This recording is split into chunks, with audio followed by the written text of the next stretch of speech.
I am sure I'm not the only one in this house. I think you have to be an engineer to actually understand the language that is employed in the first schedule to know which road is which one. So, Speaker, when you go to that first schedule, you have all this new terminology that is being used. And when you read the description, for instance, Speaker, if I can just pick one, there is something called rural roads, secondary, national trunk roads. Then it says roads linking major designated towns and forming a continuous network with Class A and Class B roads. Special purpose roads, roads providing direct access to places of specific national, social, or economic. That statement is dropped. Senator Faki had two statements. Both of them are dropped. The Senator from Machakos County, the Honorable Agnes Kavindu.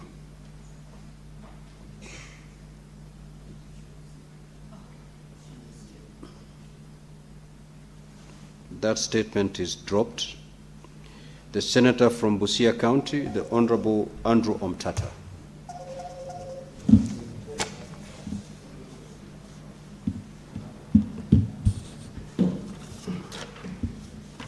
Thank you, Mr. Speaker, sir.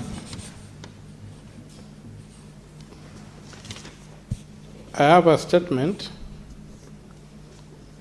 My request for a statement is on the prolonged delay in appointment of a substantive Director General of the Kenya Medical Research Institute, KEMRI.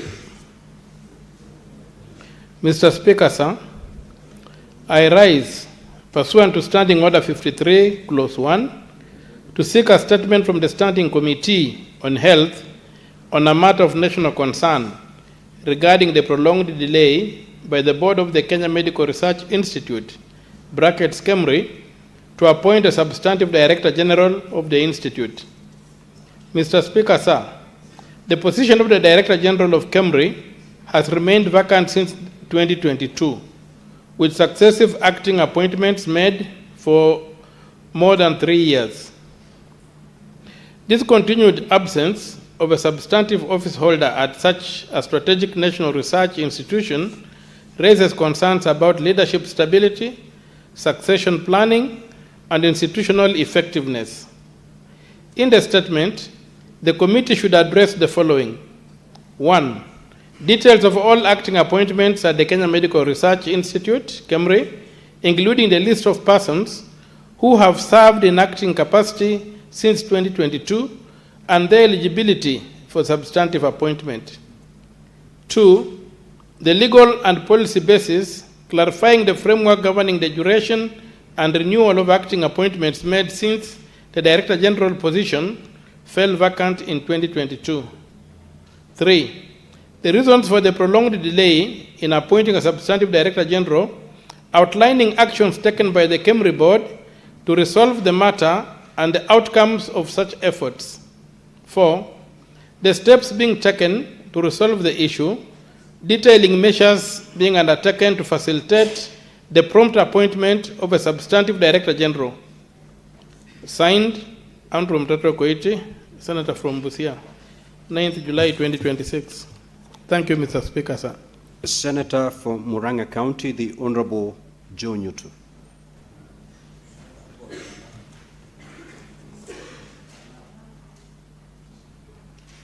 Thank you, Mr. Speaker, for granting me the chance to read the statement by Senator Joe Nyutu on the delayed production and issuance of new generation motor vehicle number plates by the National Transport and Safety Authority. Mr. Speaker, sir, I rise pursuant to Standing Order 53.1 to seek a statement from the Standing Committee on Roads, Transport and Housing on a matter of national concern regarding the delayed production and issuance of new generation motor vehicle number plates by the National Transport and Safety Authority, NTSA. Mr. Speaker, sir, despite motorists complying with registration requirements and paying the prescribed fees, many continue to face prolonged delays, raising concerns about efficiency, accountability, and fairness in service delivery. In the statement, the committee should address the following. 1. The reasons for the continued delay in the production and issuance of new generation motor vehicle number plates. 2, the total number of pending number plate applications as at 1st July 2026, disaggregated by county vehicle category and the duration for which the applications have been pending.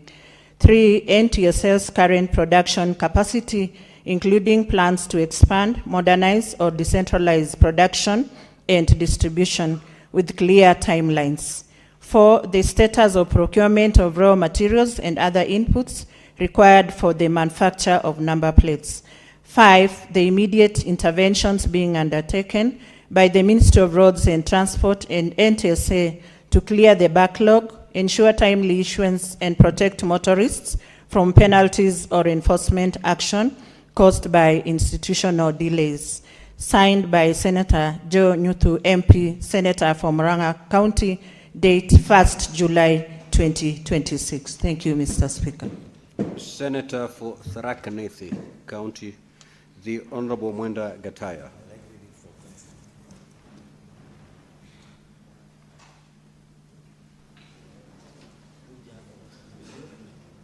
Thank you, Honorable Speaker. Honorable Speaker, I have two statements. I think I'll be around to read both of them. Mr. Speaker, sir, I rise pursuant to Standing Order 53-1 to seek a statement from the Standing Committee on National Security, Defense and Foreign Relations on a matter of international concern regarding the safety of Kenyan nationals in South Africa following the recent wave of anti-migrant violence in the country. In the statement, Honorable Speaker, the committee should address the following: the extent of impact of the recent wave of anti-migrant violence in South Africa, targeting foreigners, including the number of Kenyan nationals affected by the violence, and details of those assisted or evacuated to date under the government's voluntary evacuation program.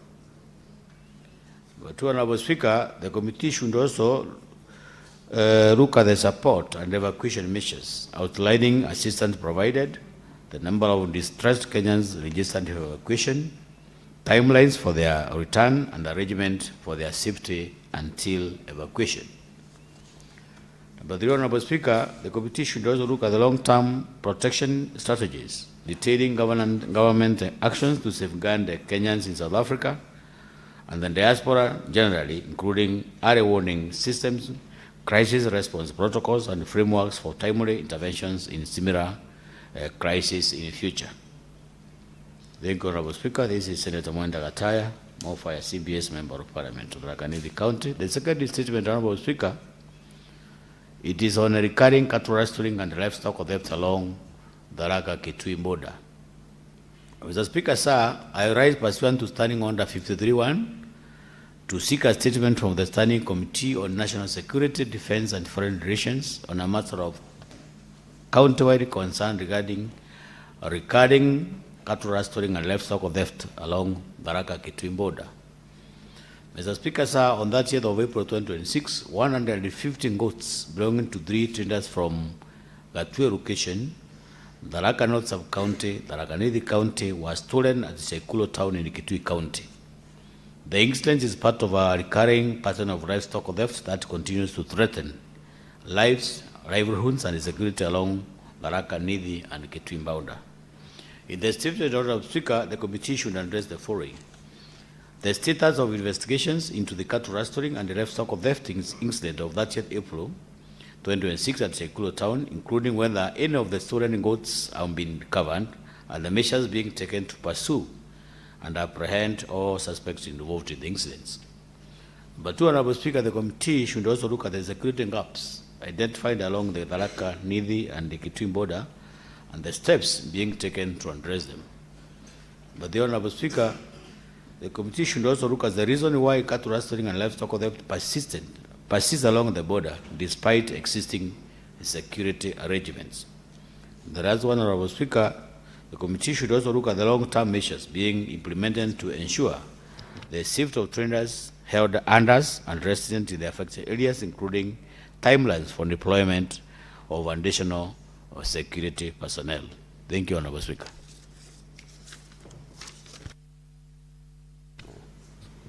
Senator for Nairobi City County, the Honorable Edwin Sifuna.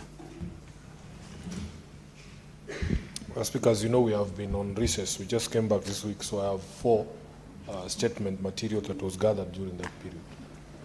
I can take all of them at once. Okay, if you have the strength, you may proceed. Strength is the only thing we have, Speaker. Mr. Speaker, I rise pursuant to Standing Order 53-1 to seek a statement from the Standing Committee on Labour and Social Welfare on a matter of national concern regarding the use of Credit Reference Bureau information by employers as a precondition for recruitment.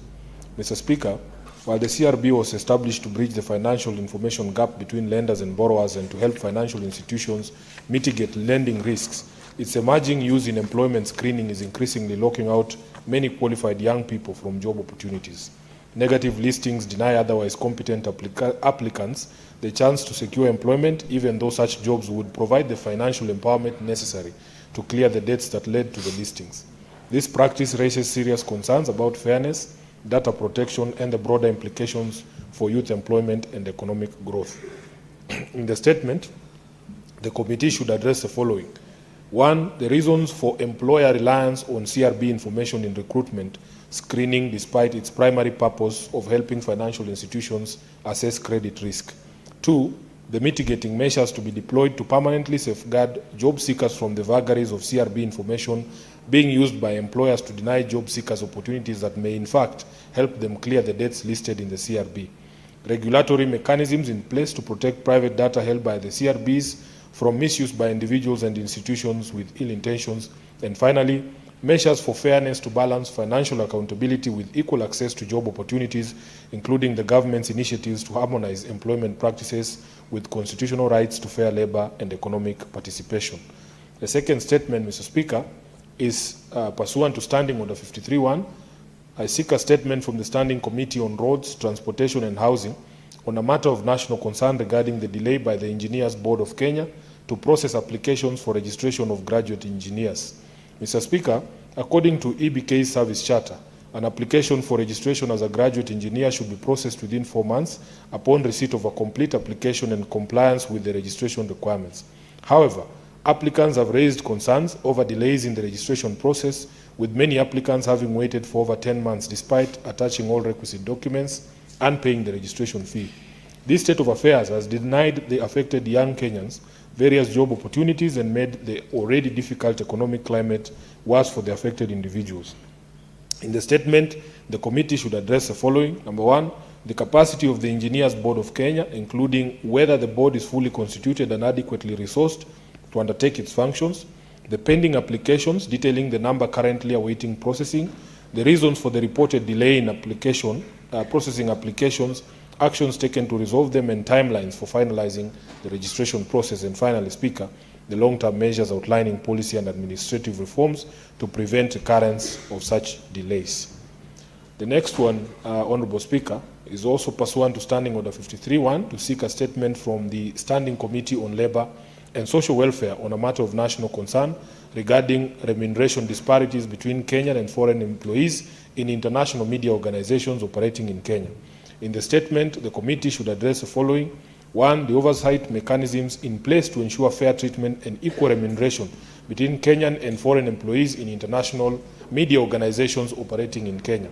Number 2, plans by the Ministry of Labour and Social Protection to undertake a comprehensive audit of the remuneration and employment benefits for Kenyan and foreign employees in international media organizations currently operating in Kenya, with particular focus on international media, where several Kenyan journalists, producers, camera operators, editors, technicians, and other media professionals have raised concerns regarding wide disparities in benefits. And lastly, the corrective measures, where necessary, detailing steps to address disparities and guarantee fairness, equity, and compliance with Kenyan labor laws.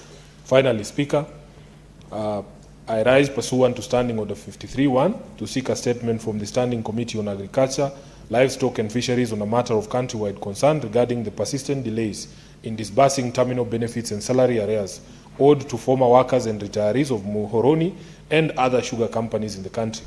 Mr. Speaker, the sugar sector, which for decades has sustained millions of livelihoods across the Western Kenya sugar belt and contributed significantly to the national economy, is now a source of hardship due to poor management, weak regulatory oversight, and failure to honor obligations to workers. Despite reported budgetary allocations, former employees of Muhoroni Sugar Company remain stranded within company premises, uncertain of when their dues will be settled. In the statement, the committee should address the following. 1. The budgetary allocation specifying the latest funds earmarked for settlement of terminal dues to former staff in the sugar sector. 2. The timeline for such payment, clarifying when salary arrears and benefits will be disbursed to former workers and retirees of Muhoroni Sugar Company. Thirdly, the protection of affected workers, including assurance that those currently residing within company premises in Muhoroni and the other sugar factories can be retained until their salary arrears and terminal benefits are fully settled, and confirm that they will not face eviction before their dues are fully settled. And finally, Honorable Speaker, the situation in other sugar companies with particular focus on the terminal benefits and salary arrears owed to former workers and retirees of Chemilil, Nzoia, Miwani, Mumias Sugar, Sony Sugar, including indicative timelines for settlement where available. Thank you, Honorable Speaker. Senator for Kisumu County, the Honorable Professor Tom Ojienda.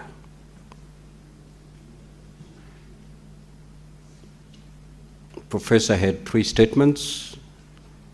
All those are dropped. Senator Kavindu.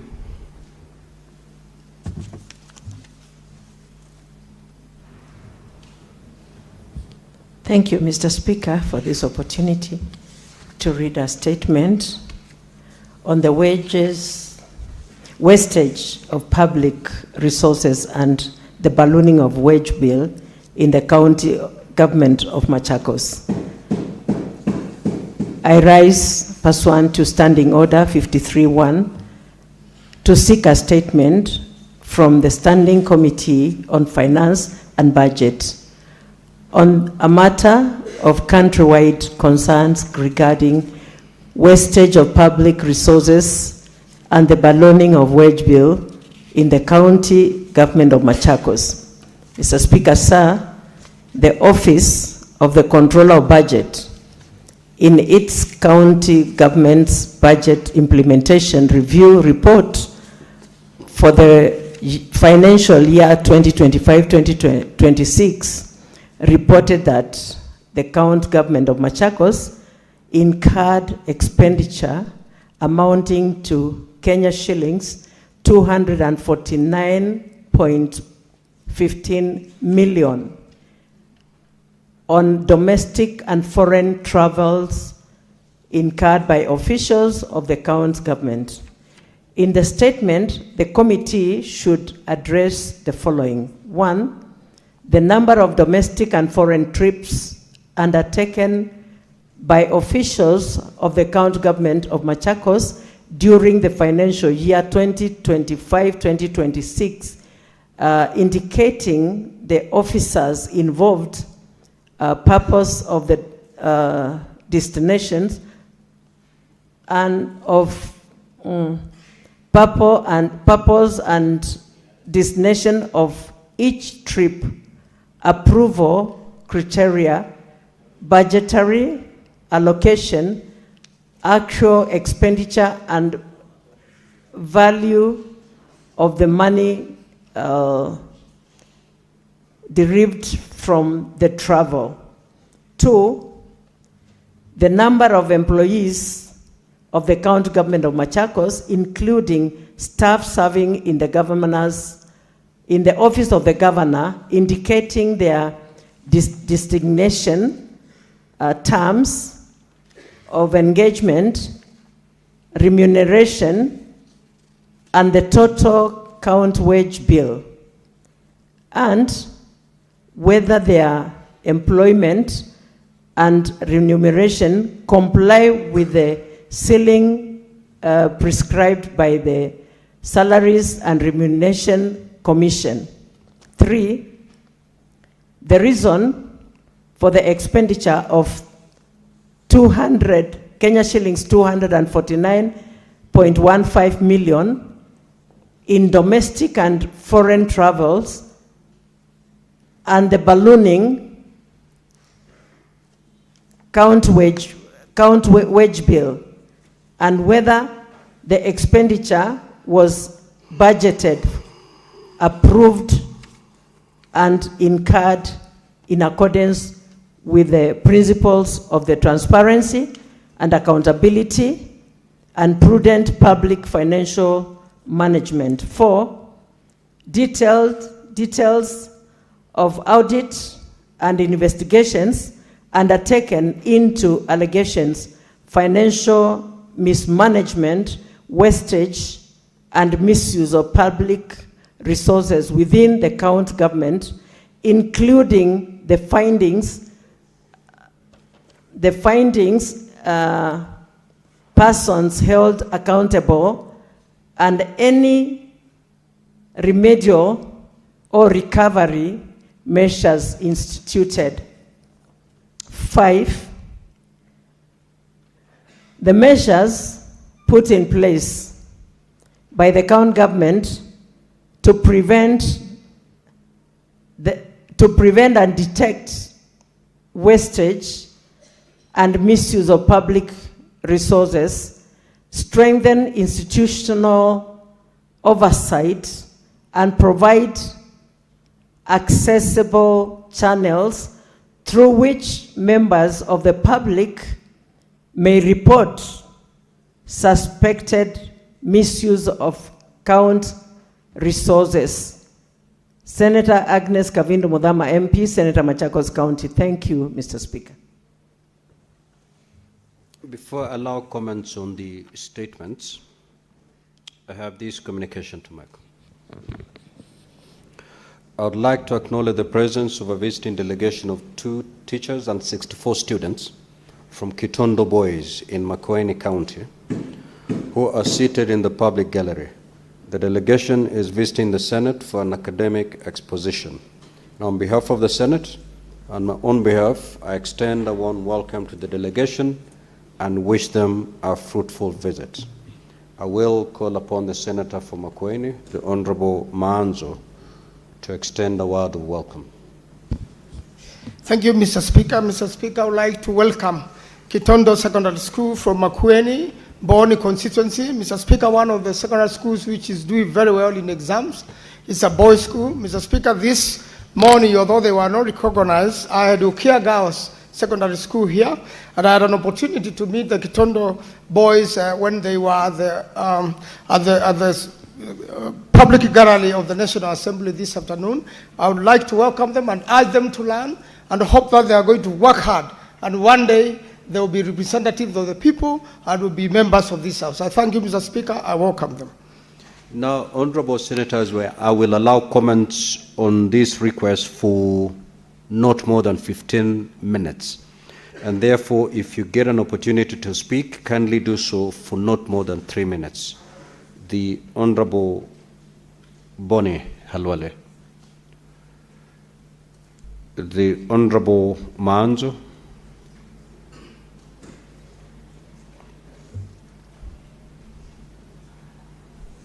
Thank you, Mr. Speaker. Mr. Speaker, I would like to comment on the statement requested by the Honorable Nyotu.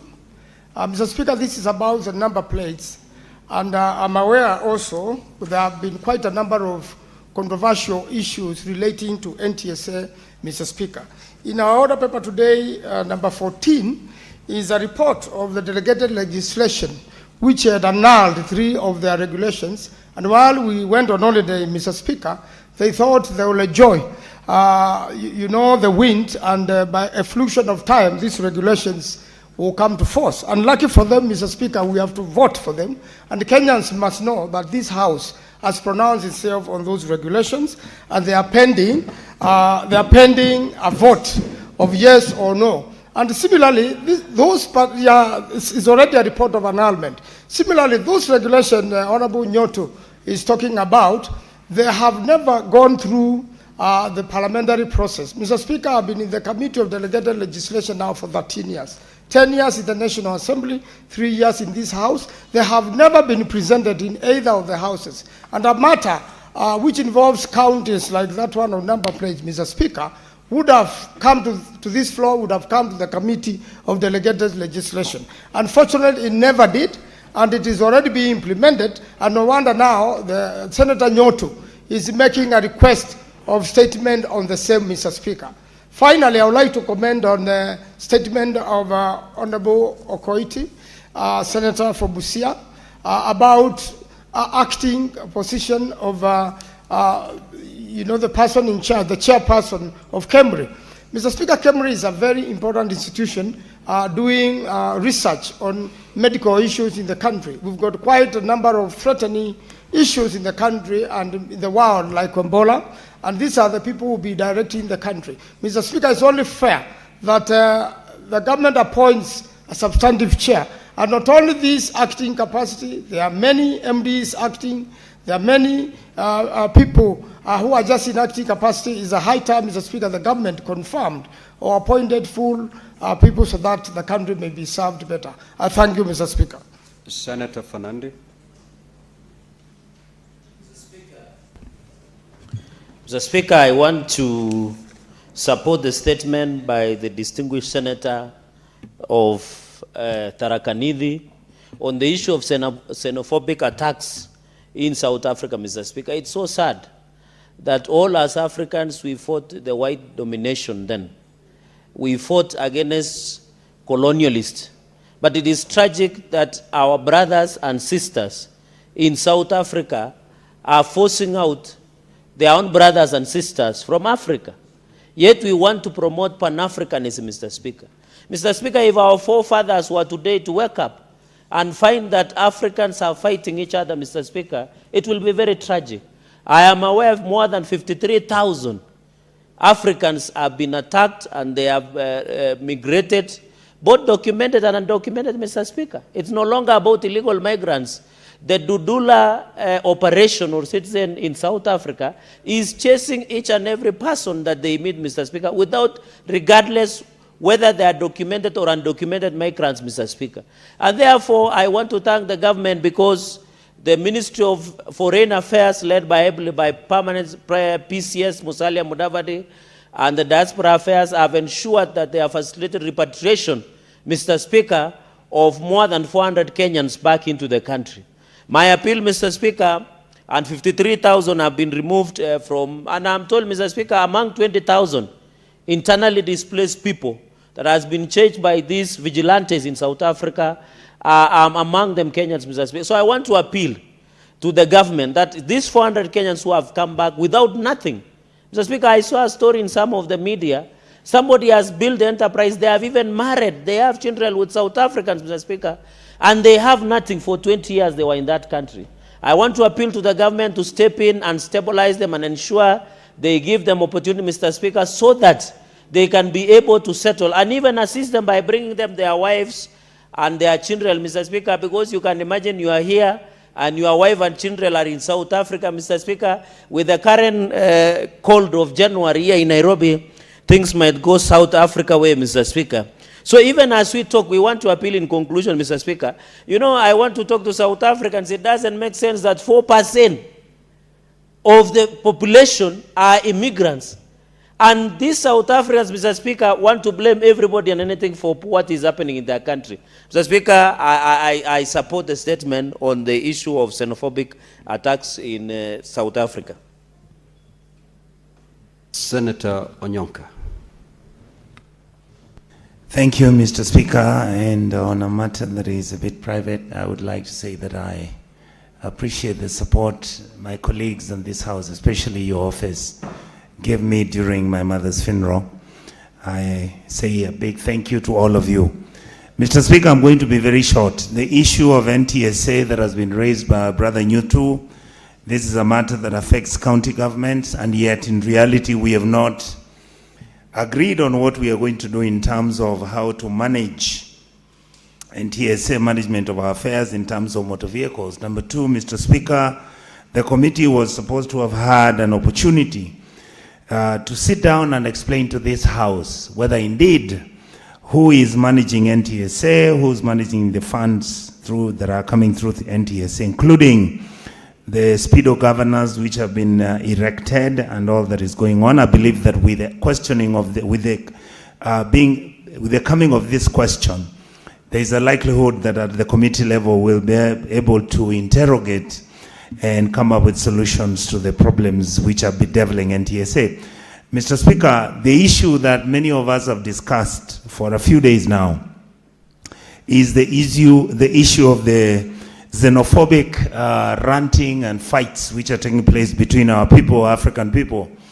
I have a slightly different feeling, Mr. Speaker, about this matter. We are here talking about how Kenyans have been chased from South Africa. We are here talking about how Africans don't love each other. We are here talking about how this should never happen in Africa. Mr. Speaker, our legal framework on migration and population migration on the African continent is wanting. The issues which have been raised, Mr. Speaker, as to why South Africans are chasing the other Africans, we are not looking at them. Is it a matter that we are mishandling? Because we think that when South Africans are talking about we don't want these people in our country, do we simplify it and look at it as either a black against black issue, or is it a South African against other African countries issue? Mr. Speaker, I think even in our country, I have listened to very many individuals in private voices and private sounds discussing about how immigrants have moved here. You will quietly listen to Kenyans discussing how the Rwandese and Burundians are now the ones who are fixing our ladies' hair. You will hear how the Rwandese and the Malawians are now and Tanzanians are now in Kenya selling used shoes, mutumba clothes and all that. I think let us begin to prepare ourselves. What is going to happen when Kenyans begin to behave like the South Africans, where Kenyans will start also attacking foreign. 1 minute.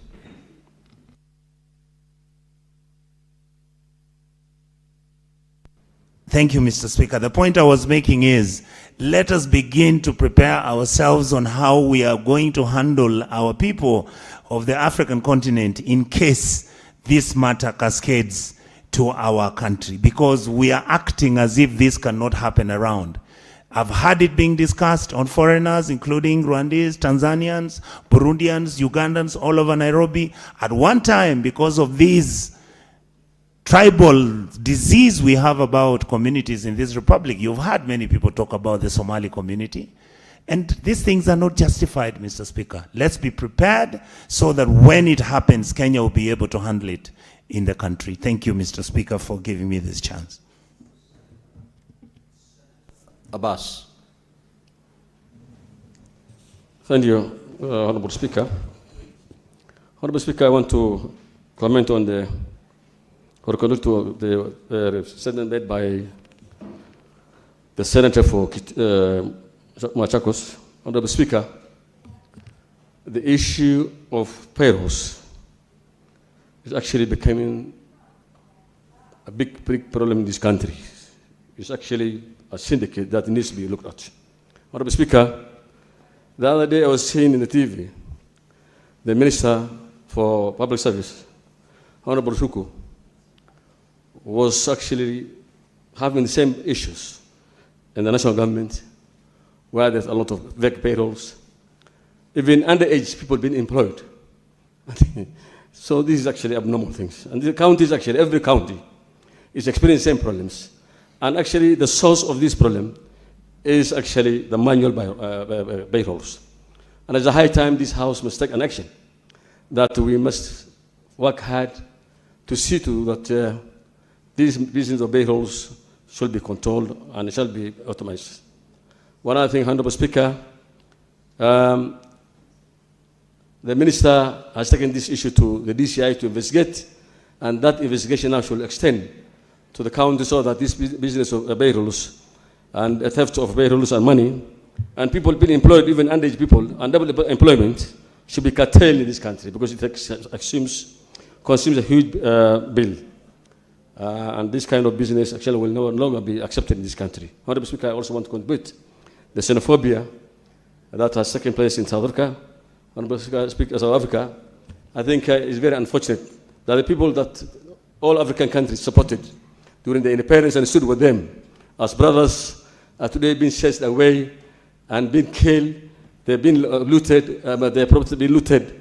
It's a very unacceptable action from South Africa.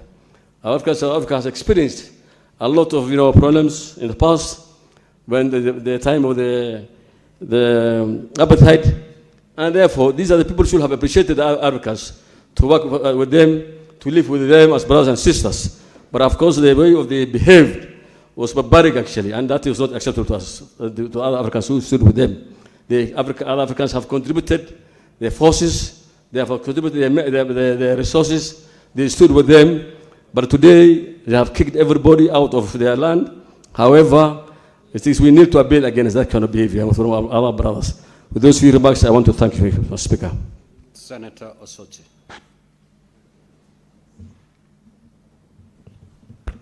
Thank you, Mr. Speaker, for the opportunity to also make my comments on these statements.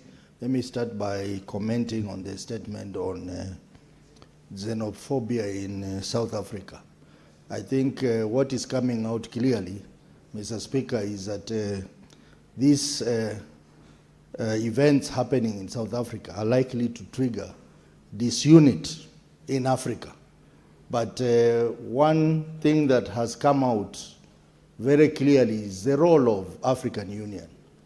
We have not seen the African Union come out strongly to intervene in the matter of South Africa. And that sends shivers to many about the efficiency of African Union and why we should, as a country, continue financing African Union when it cannot address our problems. Secondly, the statement by Senator Kavindu, who is my neighbor here, on the ballooning wage bill in Machakos County. It is not just Machakos County, every other county has this problem of wage bill. And I think our various committees have tried to address this problem. And it seems that this problem is not disappearing. I think we have to look for other mechanisms of dealing with this problem of wage bill, so that our counties become proper economic units and not just employment bureaus where people come, get employment, and there is no tangible development that happens in those counties. Lastly, the statement by Senator Edwin Sifuna, the leader of Linda Mwananchi, on the issue. I have to say that because I see the Senator Cherargei is looking at me. Just stick to your thoughts, please. On the issue of disparities in employment benefits between our local people and foreigners, especially in international media outlets. I want to say this problem is not just in the media sector, but in many other sectors. So when the committee looks at this problem, I think you need to extend to other sectors where we have our Kenyans earning very low salaries and the foreigners are earning more, sometimes even triple what Kenyans are earning. I have gone through this myself, Mr. Speaker, when I was still young. When I had just graduated from university, working as a software engineer, I used to earn money, but my contemporaries were earning 3 times me because they were white people. And yet we were delivering more than them. So this is a serious problem. And I think the Committee of Labor... Senator Recha.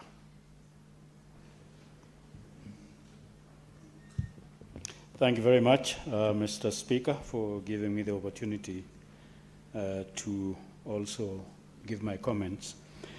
I would like to comment on the report read by the Machakos County Senator Kavindu on wastage and also wage bill. Mr. Speaker, my own county, when reported, and a list of counties was reported, my county led the whole of Kenya by wasting 500 million Kenya shillings. And this was just shocking for us because we are struggling in that county in many ways. And so this brought a lot of negativity when this was reported on the papers.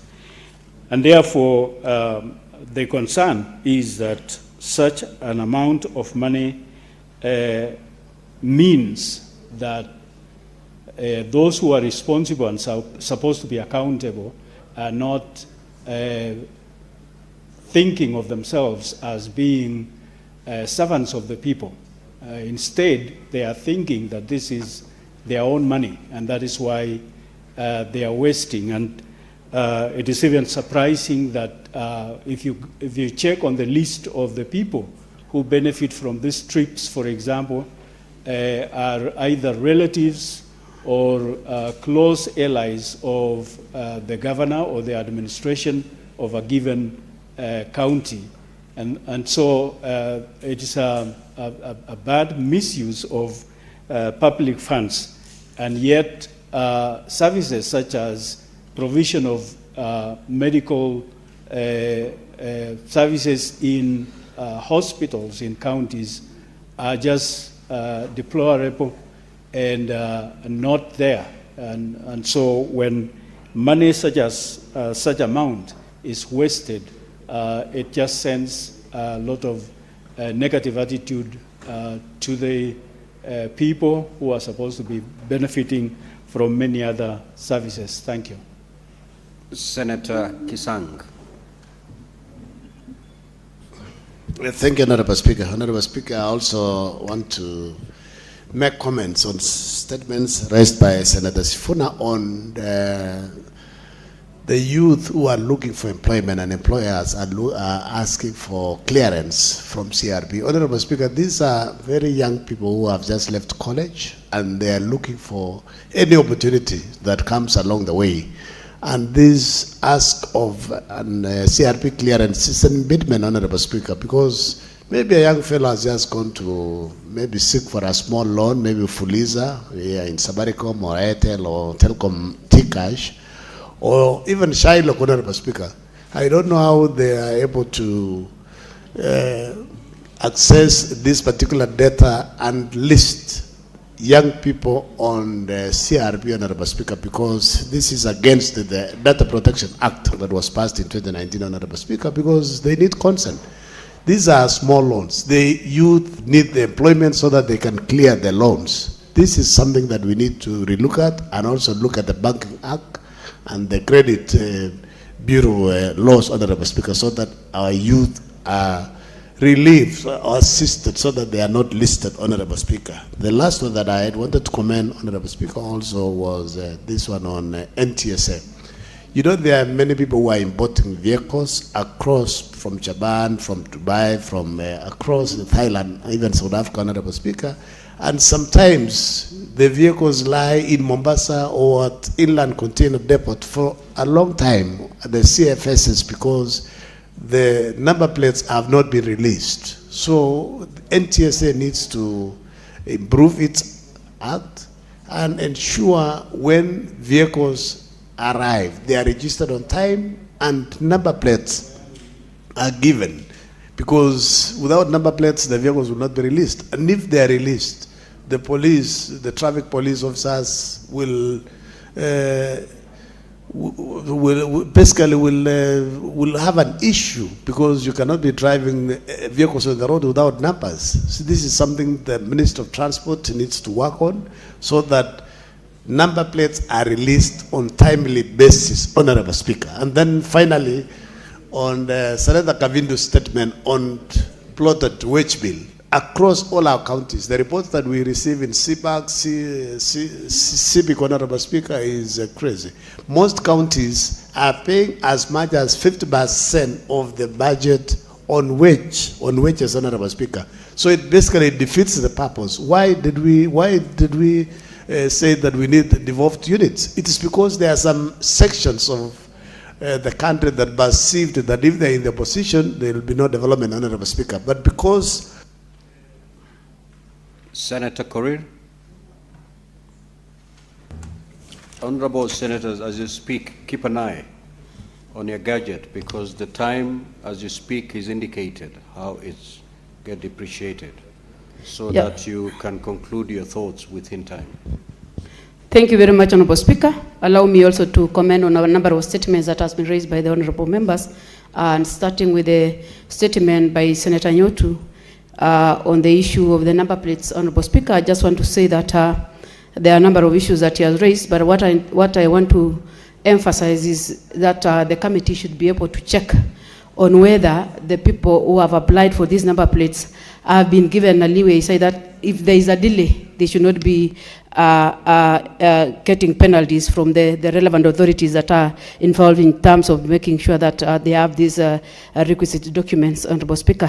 When I come to the statement that has been raised by Senator Kavindu on the issues of the wage bill, this is something that is also affecting the entire counties, Honorable Speaker. I think one of the issues that I think it will sort out again these issues is the issues that the motion that we had in the morning on the issues of IFMIS, where the honorable senators can assess the IFMIS number of every county, so that at least at the end of the day they should be able to check on a number of development and these wage bills that are affecting a number of counties to an extent that we have a very huge bending mill, Honorable Speaker.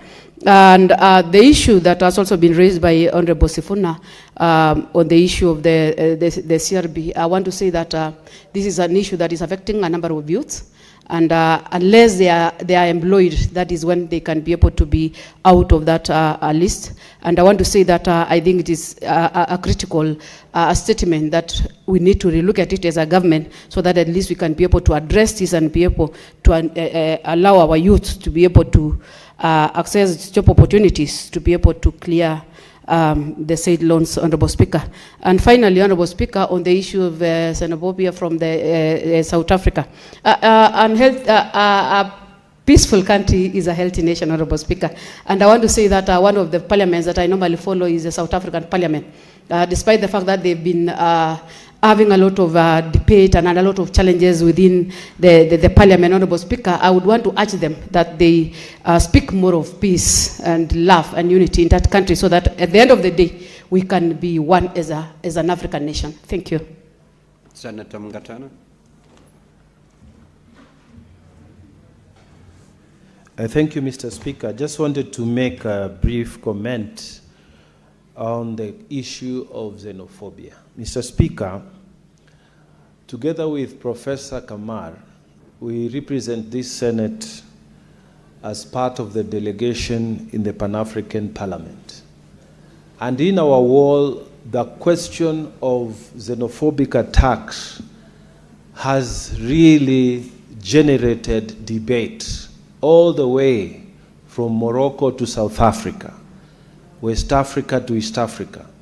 We have been debating this matter online, and next week, Mr. Speaker, we shall be in Johannesburg, Midrand, when the Pan-African Parliament will be in session. And Mr. Speaker, my thoughts are that we must make it painful for South Africa to allow vigilante to mistreat other African countries.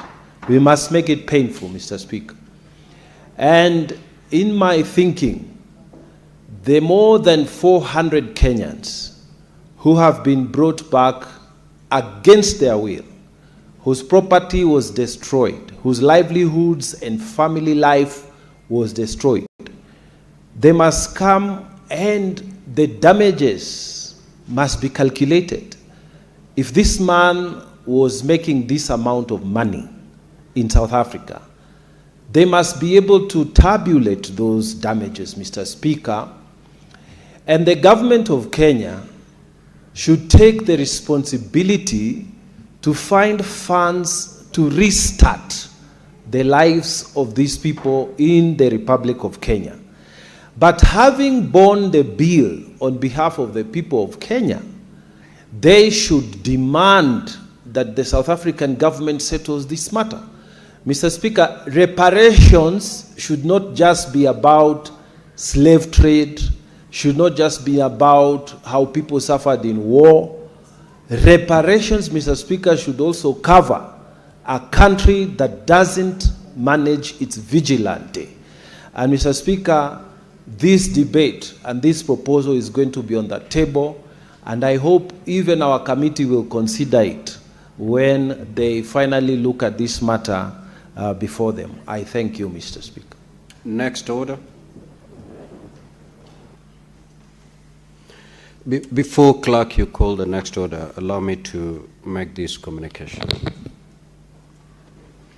I would like to acknowledge the presence of visiting delegation of 4 teachers and 109 students from Kiangondu Secondary School in Makwiny County, who are seated in the public gallery.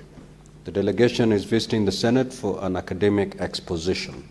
On behalf of the Senate and my own behalf, I extend a warm welcome to the delegation and wish them a fruitful visit. I will call upon the Senator from Makwiny to extend a word of welcome. Thank you, Mr. Speaker. Mr. Speaker, I would like to welcome this school. This is the 3rd school to visit Parliament today, and just like the other schools, Ukia and Kitondo, I want to welcome Changondu Secondary School and urge the 101 students and their teachers to take opportunity to learn as much as possible from their visit, and want to encourage the students that in the final examination there is usually quite a number of questions on Parliament, the role of Parliament, what Parliament does, and I'm sure with the learning they are going through and what they've been briefed by the clerk system, and what I did this morning to the schools which I met at the National Assembly, Mr. Speaker, I want to welcome them and urge them to pick something and wish them well in their exams and success in life, and that one day they should feel encouraged also to be elected and to serve the people of Kenya. I thank you, Mr. Speaker. Next order.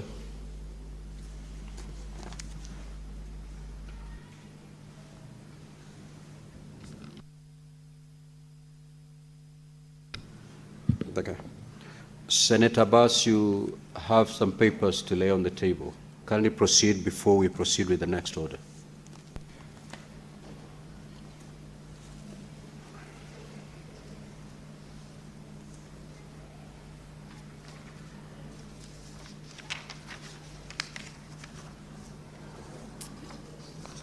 Thank you, Honorable Speaker. Honorable Speaker, I beg to lay the following papers on the table of the Senate. Today, Wednesday, 15 July 2026. 1. Report of the Standing Committee on Devolution and Intergovernmental Relations on the Cooperation Agreement between the National Government and Nairobi City Council, City Government. 2. Report of the Standing Committee on Devolution and Intergovernmental Relations on the application for conferment of city status to Thika municipality. Thank you, Honorable Speaker.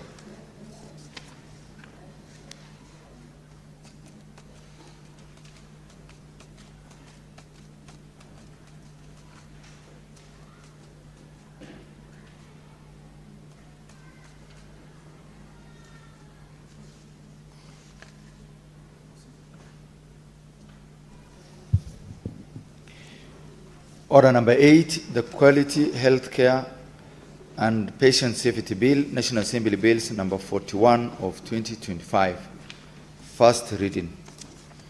A bill for an act of Parliament to give effect to Article 43(1)(a) of the Constitution to provide for the responsibility of the national and county governments in the realization of quality healthcare for patients, to provide for the establishment, powers and functions of the Quality Healthcare and Patient Safety Authority, registration, licensing, and accreditation of health facilities, to provide for the setting of standards for quality health care and for connected purposes.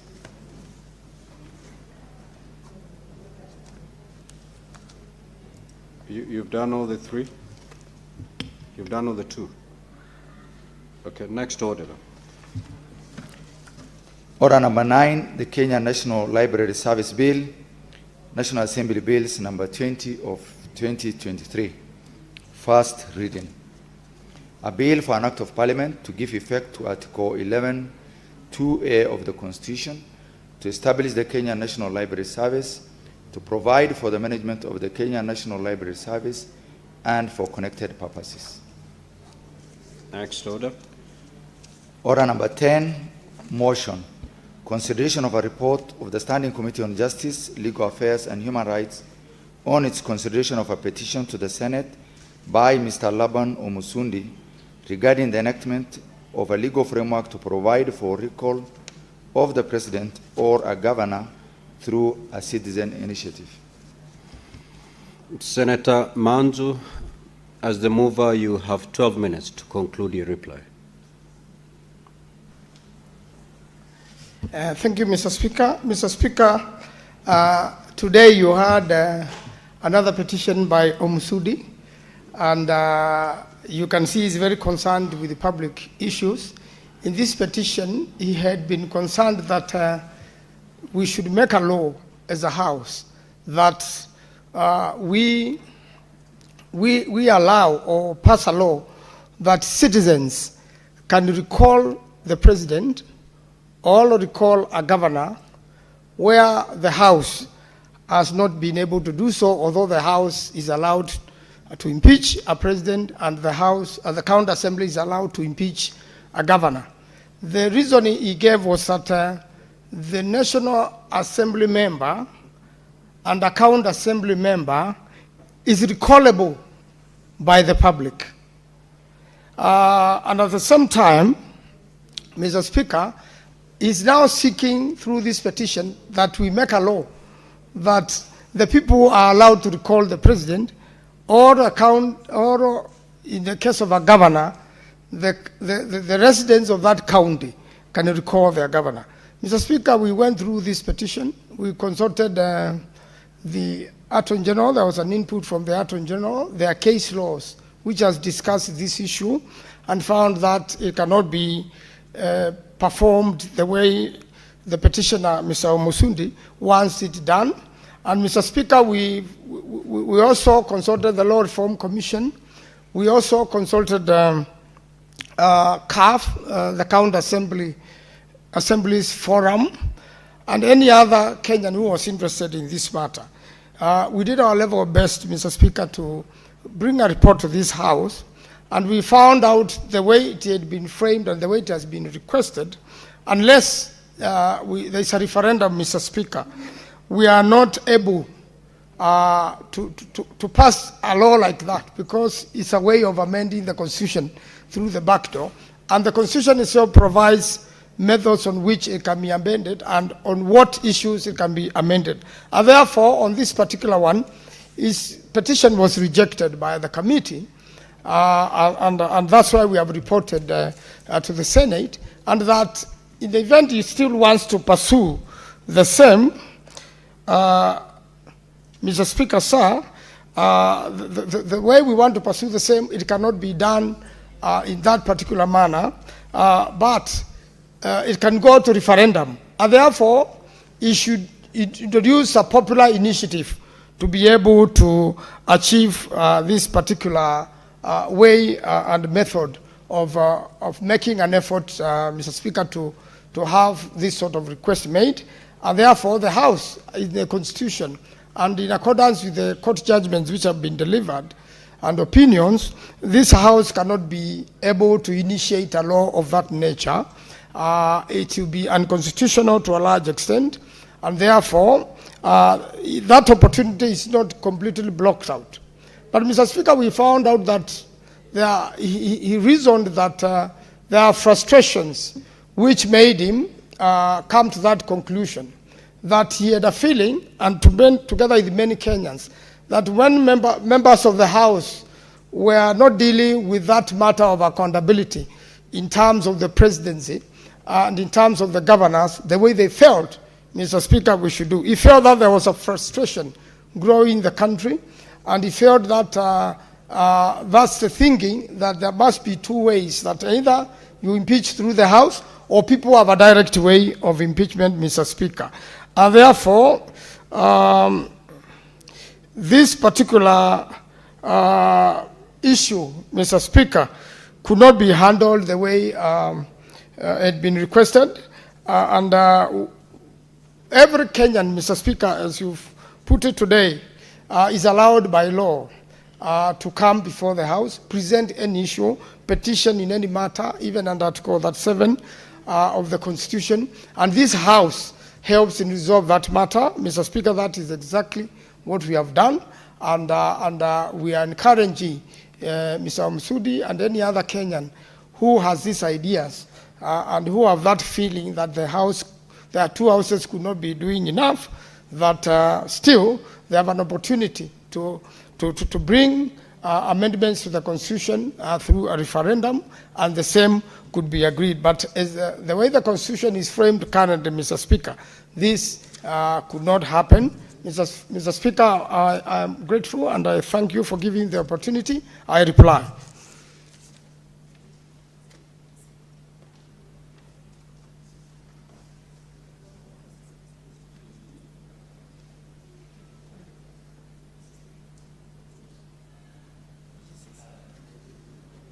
Mr. Speaker, with your kind permission, I do request that the putting of the question in this matter be put on a later date. Indeed, the putting of this question is deferred to a later date.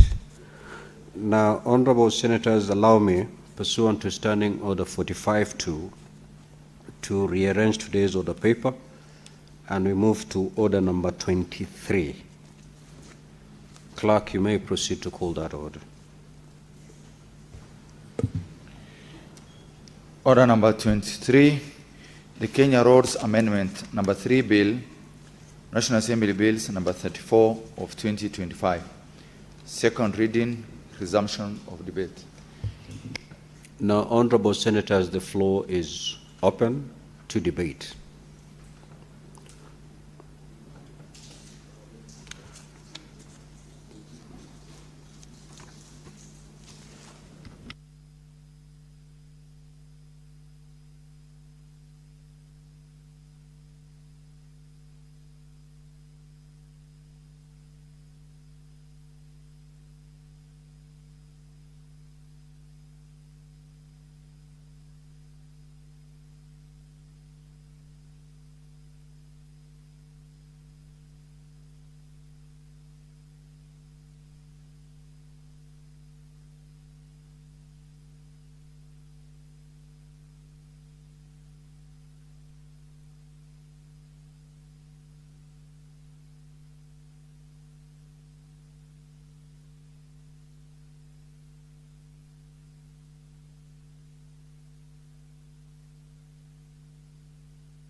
Now, honorable senators will defer that order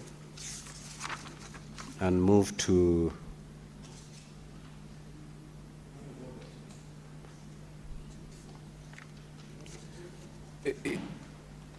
Senator Sifuna. You know you cannot raise on a point of order unless you're seeking a different thing altogether. What's your intervention? Chair, I was prepared to contribute to order number 23. Perhaps there is a special reason why we can't proceed with it. Yeah, should I approach the chair? Yeah, you may approach the chair. Yeah.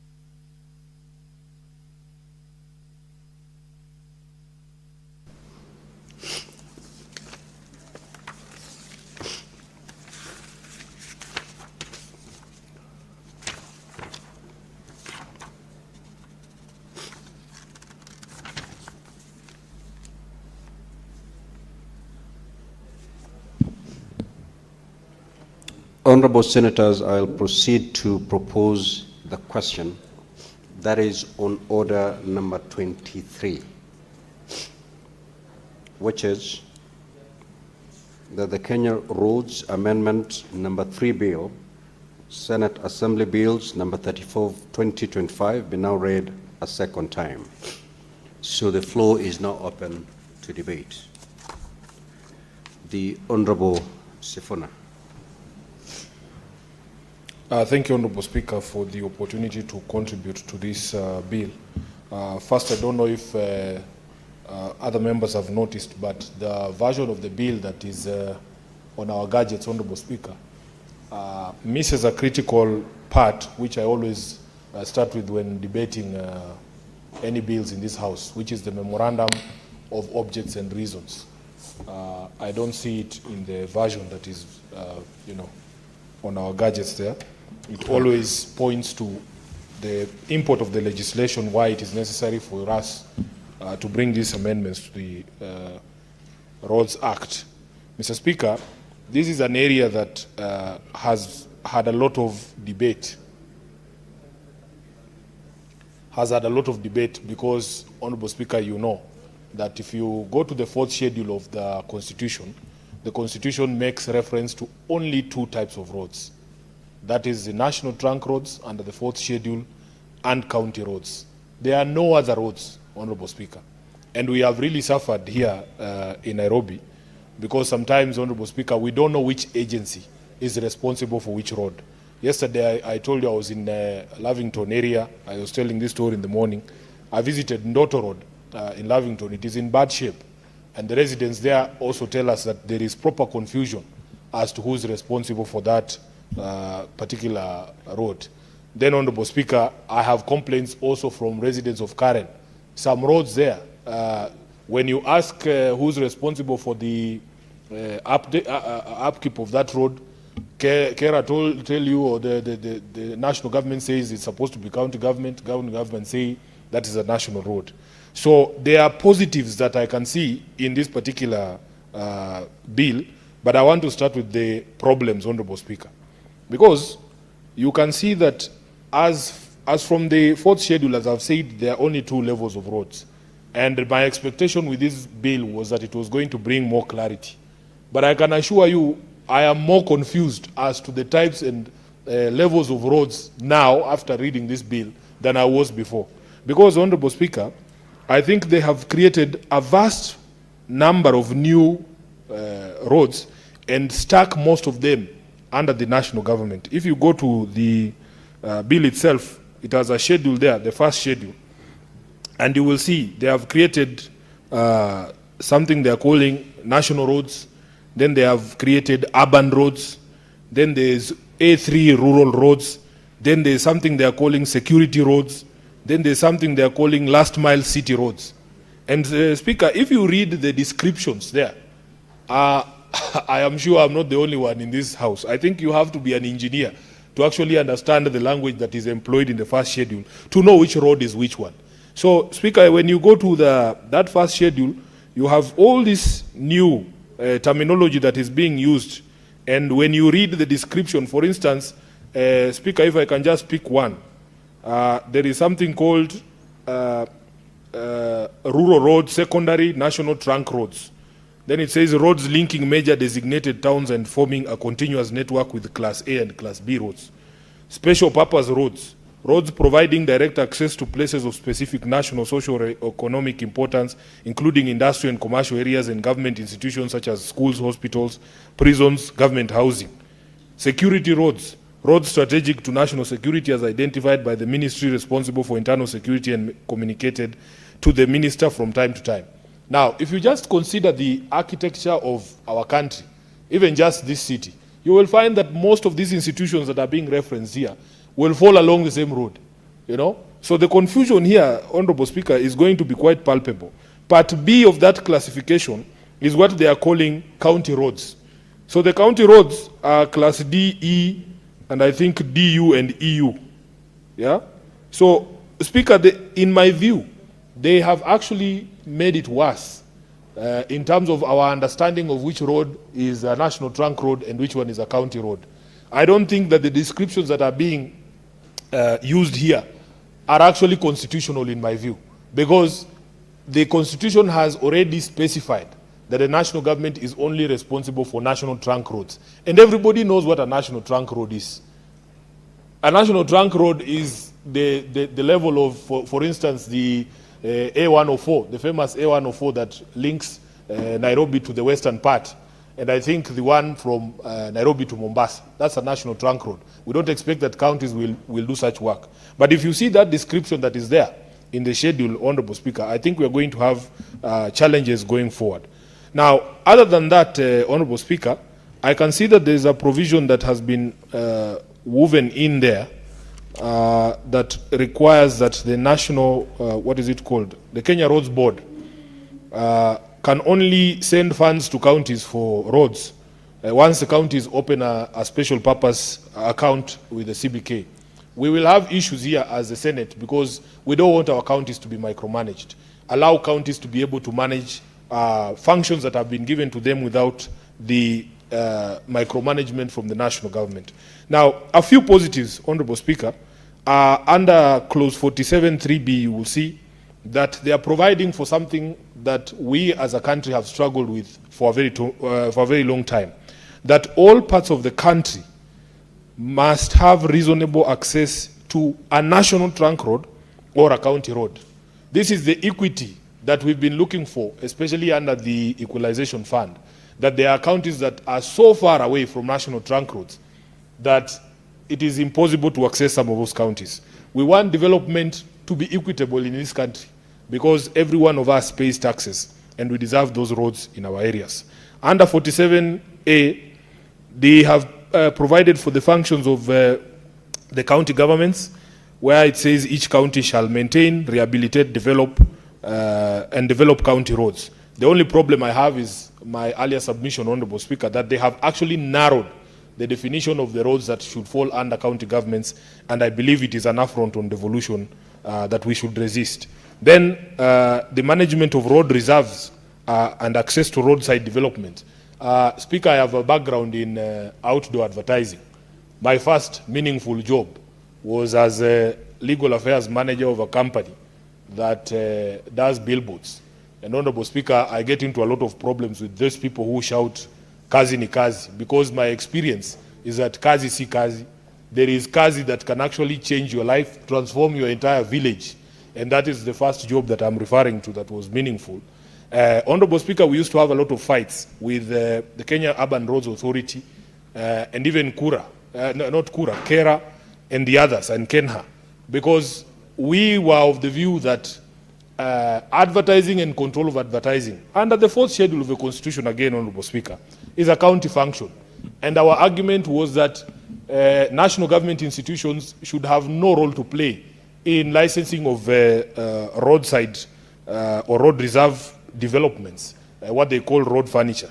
But to our dismay, those national government entities were very rabid in terms of saying, no, the road reserves belong to us. So I am happy, although they have reduced the definition, again, of the roads that fall under counties, that it is clear that management of road reserves, access, and to roadside developments under 47A has been made clear that it is a functional responsibility of the county governments.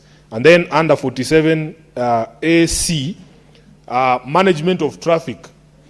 Management of traffic on county roads has been specifically isolated as a county function, Honorable Speaker, so that we have we should have the capacity as the Nairobi County government, for instance, to manage traffic on our roads without interference from the national police. Honorable Speaker, under 47B, it is something that also I support on signage on our roads, that every road should have signage showing the classification of the road and which government level is responsible for its maintenance, rehabilitation, and development. This will solve that problem that I referenced, Honorable Speaker, that there are roads like Ndoto Road in Lavington, where there is a tag as to who is responsible for maintenance and rehabilitation of that road. It's in the Speaker poll state. And then my favorite, Honorable Speaker, under 47B, which I'm sure some of my friends in the county assemblies will not like, and the governors, that no person will be allowed to put signage on our roads with their name or image. Because you have seen, and I'm sure members who drive around Nairobi and even in the other counties, you will see that every road, whenever there is maintenance of the road or it's being upgraded, you will see the face of the governor there, and then the face of the MCA there, saying they are the ones responsible for the good state of the road. We have, yes, now this is a specific amendment that is in the roads amendment bill. Speaker, we have had this conversation many times. We want Kenyans to understand that we as taxpayers deserve these things. They are not favors. They are not favors, and any person can build a road. I hear people pontificating, saying, oh, I am the one who's building the road from here to there, so you should elect me or re-elect me or give me a second term. We are saying any person with authority or in authority and collecting our taxes has the ability to build roads. A dictator will build roads, a democrat will build roads. If you go to this, some of these countries that have dictatorships, they have built fantastic roads, Honorable Speaker. So that is not an argument for re-election. Any person can build you a stadium. It is not a favor. Moi built us 2 fantastic stadia that we use up to today. For the All Africa Games, we go to Kasarani. We have Nyayo Stadium there. But if you ask any person in this country whether we want to go back to the life that we used to live under Moi, where people were not free to debate issues the way we debate today, where we did not have freedom of expression, where you could be arrested and jailed without trial, Kenyans will tell you we don't want that. So that Talanta Stadium, which we are insisting on calling Raila Amolo Odinga Stadium on Ngong Road, is not the reason why you tell us you want a second term. We want to deal with the software of this country. Any person can build a road. So, Honorable Speaker, I'm very happy with this particular provision on removal of images of leaders claiming that this is my work. In fact, I have made the point in this house that my favorite road sign is those ones that Kenha used to put. They were green. I don't see them anymore. That said, your money, the road maintenance levy funds have been used to improve the situation of this road or the state of this road. Those are the only signages we want to see. We want to see a sign on Raila Amolo Odinga Stadium on Ngong Road that it is your money, not William Ruto, that has built this stadium. It is our money. And nobody should try and tell us any other stories there. So, Honorable Speaker, with those many remarks, I forgot the final bit there, is that the law has provided for a fine for anybody who violates that provision on images. So, if you put your face on that stadium and you say you are the one who has built it, we jail you for 2 years. Speaker, I'm being heckled, and I don't know if it's a point of order. We are saying the provision in the bill is that if you violate this particular law that says you cannot put your face on the road to say that this is the person who has built this road, we will jail you for 2 years or a fine of 1 million. The face of Raila Odinga, of course, is allowed on a stadium that is named after him. He's not saying that he's the one who built it. So, Speaker, with those many remarks, I would support the bill, but when we come to the Committee of the Whole, we will be proposing that we remain true to the spirit of the Constitution by deleting these provisions that reference roads that our Constitution does not recognize, these security roads, last mile city roads. There is nothing like that. We want a bill that reflects the true constitutional position, that there are only 2 classes of roads: national trunk roads and county roads. I thank you, Honorable Speaker.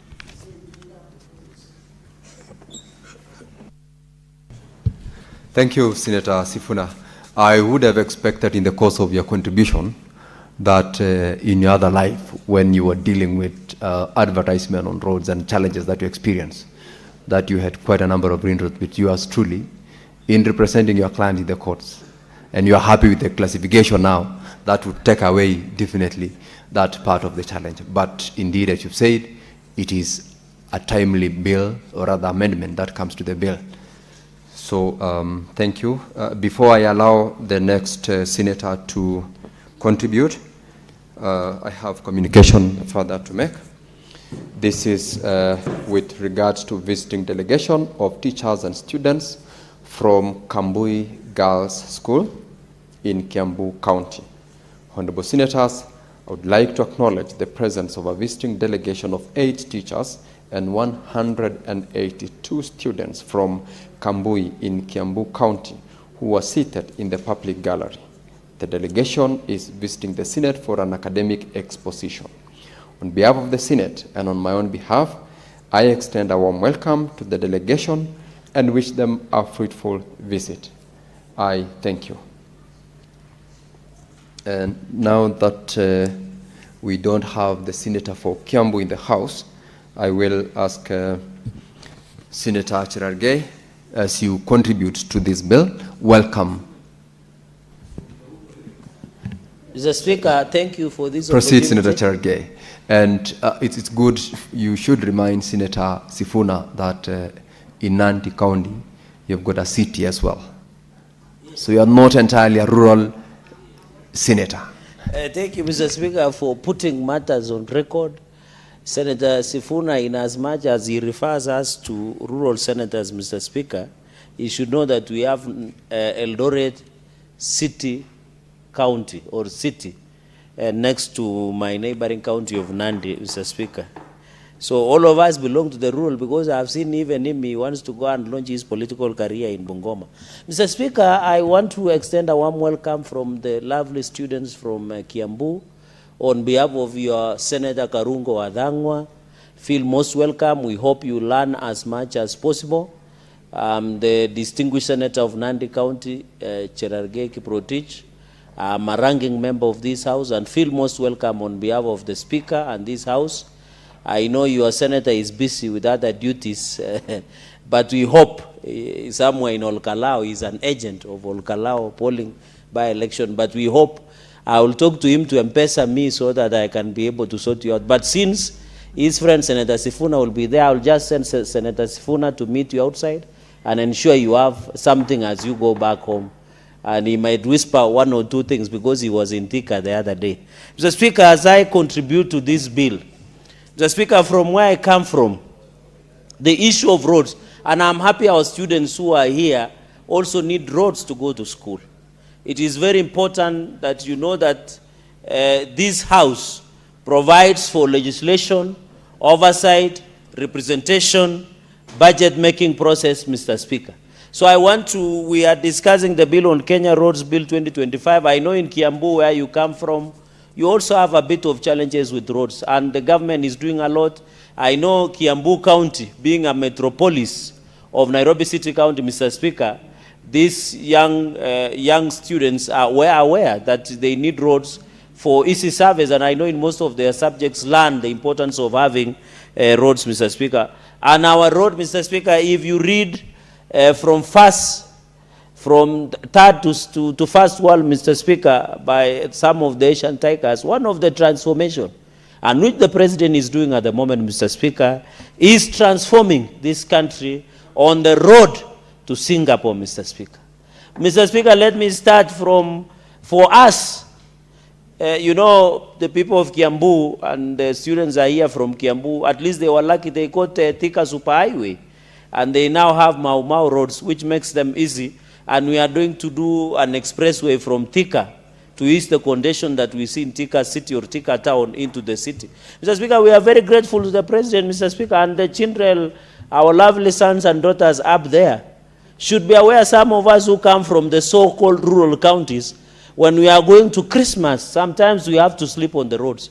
Because Nairobi, Nakuru, Bungoma, Nairobi, Kericho, Kisumu, Busia, the road they could be a gridlock. We could not go home to celebrate Christmas with our families, to take gifts, Mr. Speaker, to celebrate the birth of Jesus Christ, Mr. Speaker, for some of us. But we want to thank the president, because as we talk today, there was somebody, Mr. Speaker, said there was no wheelbarrow, even in uplands. But, Mr. Speaker, if today you drive from Rironi, Mau Summit, the machines, the works that are ongoing, Mr. Speaker, to expand to 6-lane can only be imagined to the road to Singapore, Mr. Speaker. And therefore, this is a good bill that we need to know that the national highway trunks, and I agree with my brother from Nairobi, that the major road highways that are cutting across the country, like the upcoming Mau Summit Rironi, then from Mau Summit all the way to Malaba Bungoma, and also of all the way, Mr. Speaker. And these are infrastructural development.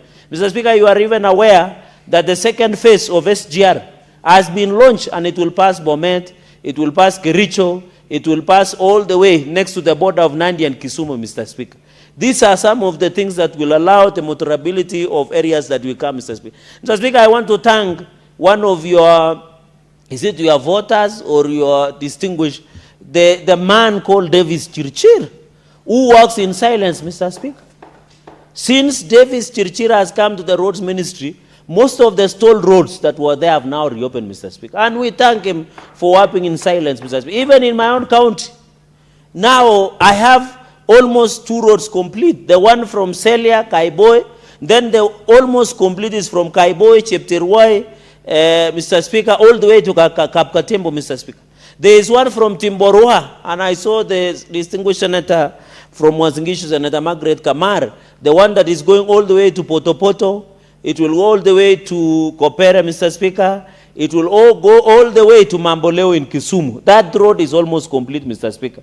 Courtesy of, Mr. Speaker, although in a number of Nandi County, there is the one of Kitechka, Mr. Speaker, that is being done in Nandils, and that will end up in Ainamngetuny, and that one that will come from Kericho, Digir, all the way through to Kericho, it comes to Kebeneti, it will come all the way to Nandi and onwards to West Pokot, Mr. Speaker. And the contractors are on site, Mr. Speaker. Mr. Speaker, even the one you was even in Bomet town, Mr. Speaker, roads have been upgraded. Even the one that goes to the airstrip. And I want to thank you, yourself and Senator Commissioner Joyce Korir and other leaders of Bomet for engaging with the President so that with this, even the one Chebale Siongro Jebunya Road was impossible, Mr. Speaker. But the ongoing works of refilling the pothole, setting up the ground for the contractor to come and finish this road of Chebale Siongro Jebunya Road, which had become an eyesore, Mr. Speaker, and I know you come from that sub-county, Mr. Speaker. So we want to say these roads, and even if you go to Nyamira, there are roads ongoing. Even Nairobi, I would have expected the Senator of Nairobi to begin by thanking the President, Mr. Speaker. Because now we have eased the traffic. Can I finish the traffic? The one there at Nakuma Junction, Mr. Speaker. The President commissioned the other day, Mr. Speaker, that has eased the traffic between Naivasha Road and Gong Road, Mr. Speaker.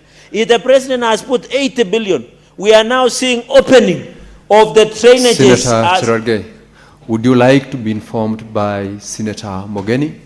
No. I am sufficiently well informed, Mr. Speaker. Very well. Your offer, Senator Mogeni, is declined. Mr. Speaker, if you drive around Nairobi, Eastlands, Karen, and all the parts, even in the CBD, Mr. Speaker, you have to appreciate that courtesy the partnership between the national government and the county government, Mr. Speaker, they have open drainage, and if El Nino comes towards the end, this city will be open, Mr. Speaker. And Mr. Speaker, we want to ask the governor of Nairobi. In fact, the President assisted him by opening drainages and roads. We have seen even here in Serena, Mr. Speaker, the roads is ongoing. Serena, even Valley Road here, Mr. Speaker, near. There are many roads ongoing in the city. But the city, the rubbish and the takataka, in fact, I am shocked. The governor of Nairobi, the President has done majority of the work. But the governor of Nairobi, Sakaja, cannot even collect litter. When you go to Waiyaki Way, there is a lot of cabbage in this county, Mr. Speaker. Yet the President has done majority of the work. So I want to appeal, Mr. Speaker, because as senators, we oversight all the counties. We must ensure that we give value for this that we are having, Mr. Speaker. Even on the issue of security roads, I had somebody asking, you know, for bandit-prone areas like Elgeyo Marakwet County, like Marsabit, Mr. Speaker, like what we are seeing in Meru and Isiolo, we must designate, and even as sometimes I see between Nyamira and also Transmara, Mr. Speaker, that area around Migori, we normally have challenges of insecurity. And it is very important that we have security roads. You saw what happened in Angata Baragoi the other day, Mr. Speaker. We want to appeal for calm, and the issue of land historical injustices in Angata Baragoi must be addressed, Mr. Speaker. So this issue of security roads, calm, it is very important so that we give priority. But Mr. Speaker, I want to appeal to the agencies that they should not misuse security roads.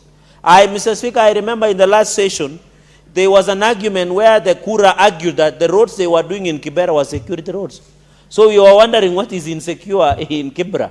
We want to have a tangible report before a road is named security road. we must be told based on the which reason, Mr. Speaker, so that we can agree. But, Mr. Speaker, there's so much, even in Kisii, Nyamira, where our commissioner comes from, Mr. Speaker, there is a road from all the way from Wajir, Mr. Speaker, Mogadashe, Kulamawe, all the way to Isiolo. They have never, Mr. Speaker, in fact, the people of northern Kenya have never gotten an opportunity to see a tarmac road, Mr. Speaker. For the first time since independence 60 years, President William Ruto is fixing it, Mr. Speaker. In fact, Mr. Speaker, we are asking ourselves, what was Uhuru Kenyatta doing with our money, or other presidents, Mr. Speaker? Because 4 years, Mr. Speaker, 4 years, Mr. Speaker, 4 years down the line, what President William Ruto is doing is more what Kibaki did combined for 10 years, Mr. Speaker. The people, in fact, the reason, Mr. Speaker, the reason... Order, let Senator Cherargei be heard in silence. Senator Joyce, Senator, you have a point of order? Very well. What's your point of order, Senator Mogeni? Senator Onyonga, I heard you. I heard you. Yeah, Speaker, sir. You know, Senator of Nandi, my good friend, Senator Cherargei, is doing his second term, and he knows what our standing orders say on matters of facts. He has just made a statement saying that the network of roads that have been constructed by the government, I want to correct you, it is the government that is doing roads, not an individual. The roads that have been constructed under the regime of President Ruto exceed the number of roads that were constructed by former President Kibaki and former President Kenyatta combined. Can you table statistics? It's a fact. No. That's why I'm adding. Let's go slowly. Okay. Mr. Speaker, this is a House of Record. Yes. Can you give us the statistics that will demonstrate that what is stating on the floor of this House is factual? I can give you facts from Nyamira. The road that was constructed from Metamayua, Mosobeti, Kebirigo, was done during the regime of President Kibaki. The one that was done from Ikonge through Connecticut Junction. Senator Mogeni, you have no, I'm just trying to. Point of order. I'm trying to. I want to direct Senator Cherargei to give us the facts. So the point, Senator Joyce. Order, so Senator Joyce. the point I'm making. Can you freeze my time, Kavata? The point I'm making, Mr. Speaker, sir, is that when we are debating, yes, because this is a House of Record, yes, let us have our facts correct, so that we don't make statements on the floor of this House that are misleading, that are not factual, that cannot be substantiated.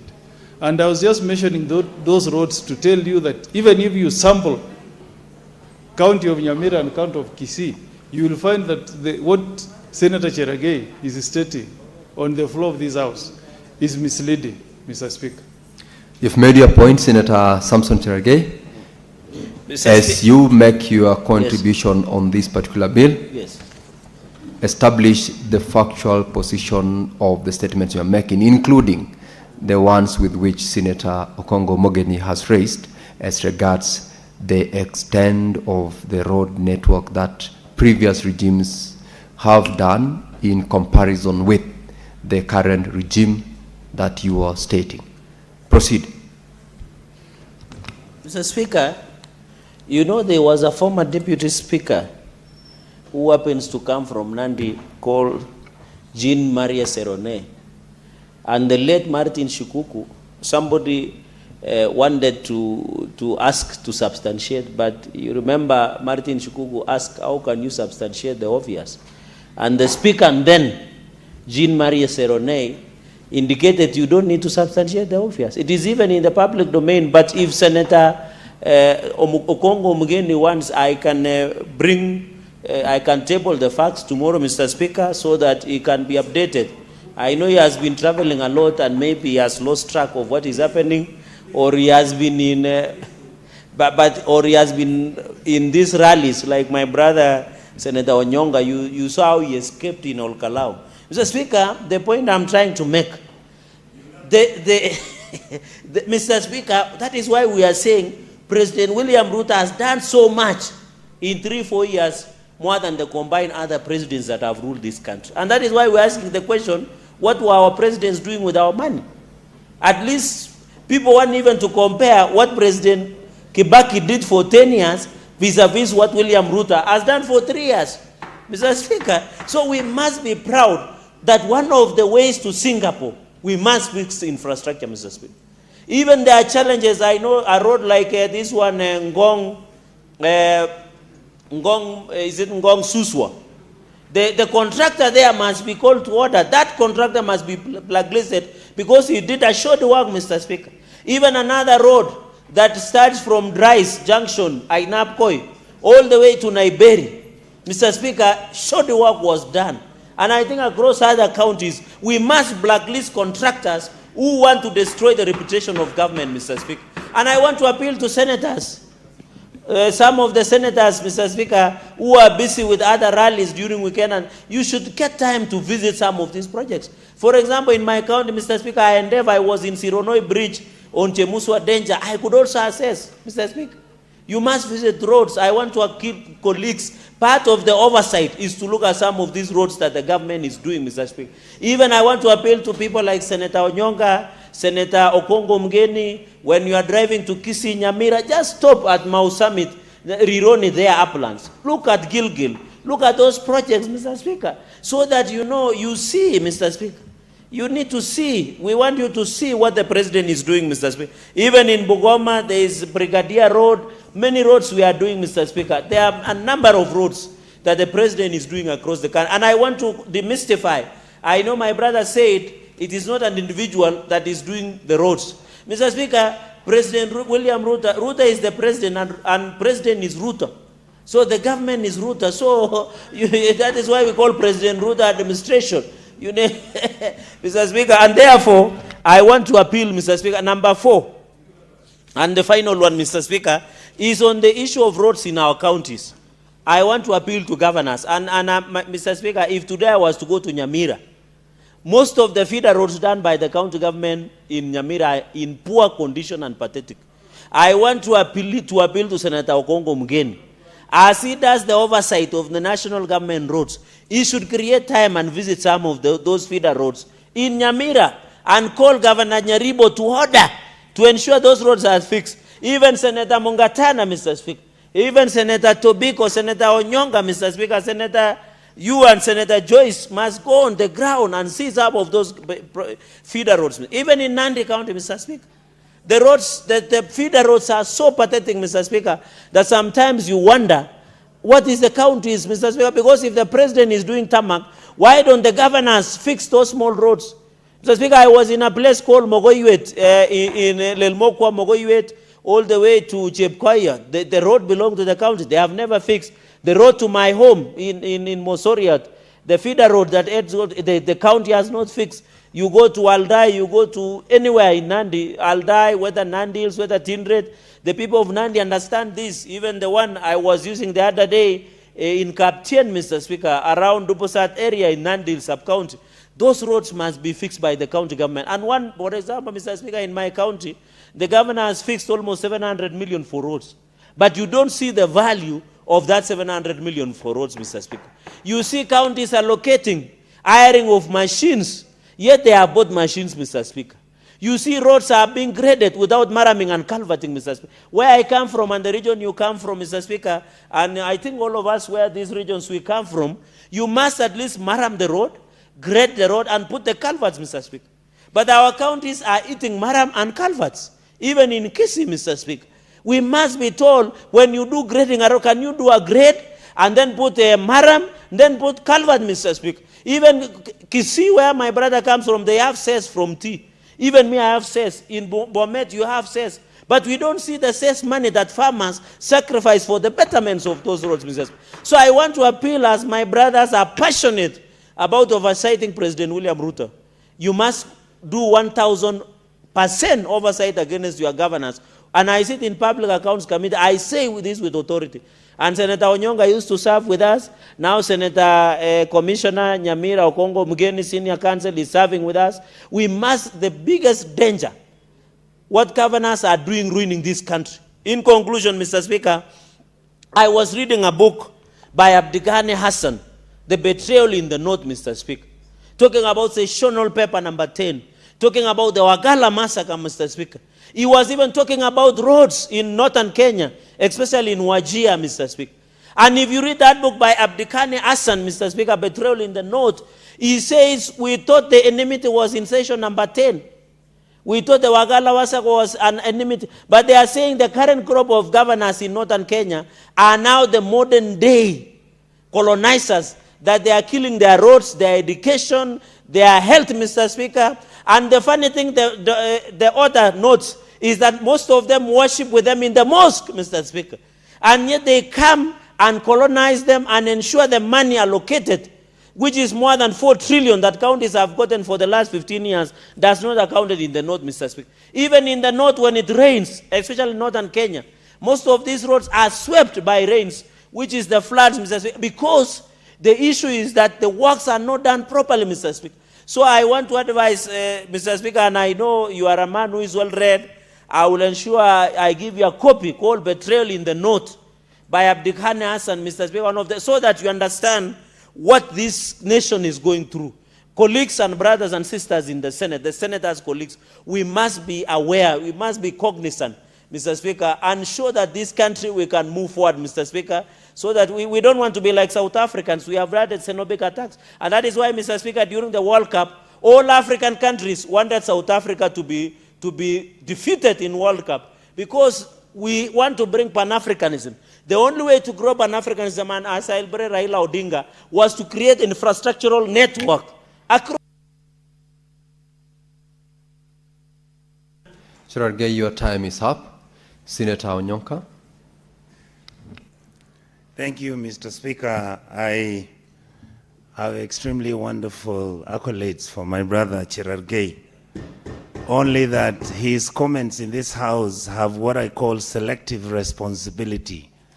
Mr. Cherargei comfortably criticizes President Uhuru Kenyatta as not having done much, and yet, Mr. Speaker, President Uhuru Kenyatta President William Ruto was President Uhuru Kenyatta vice president for 10 years.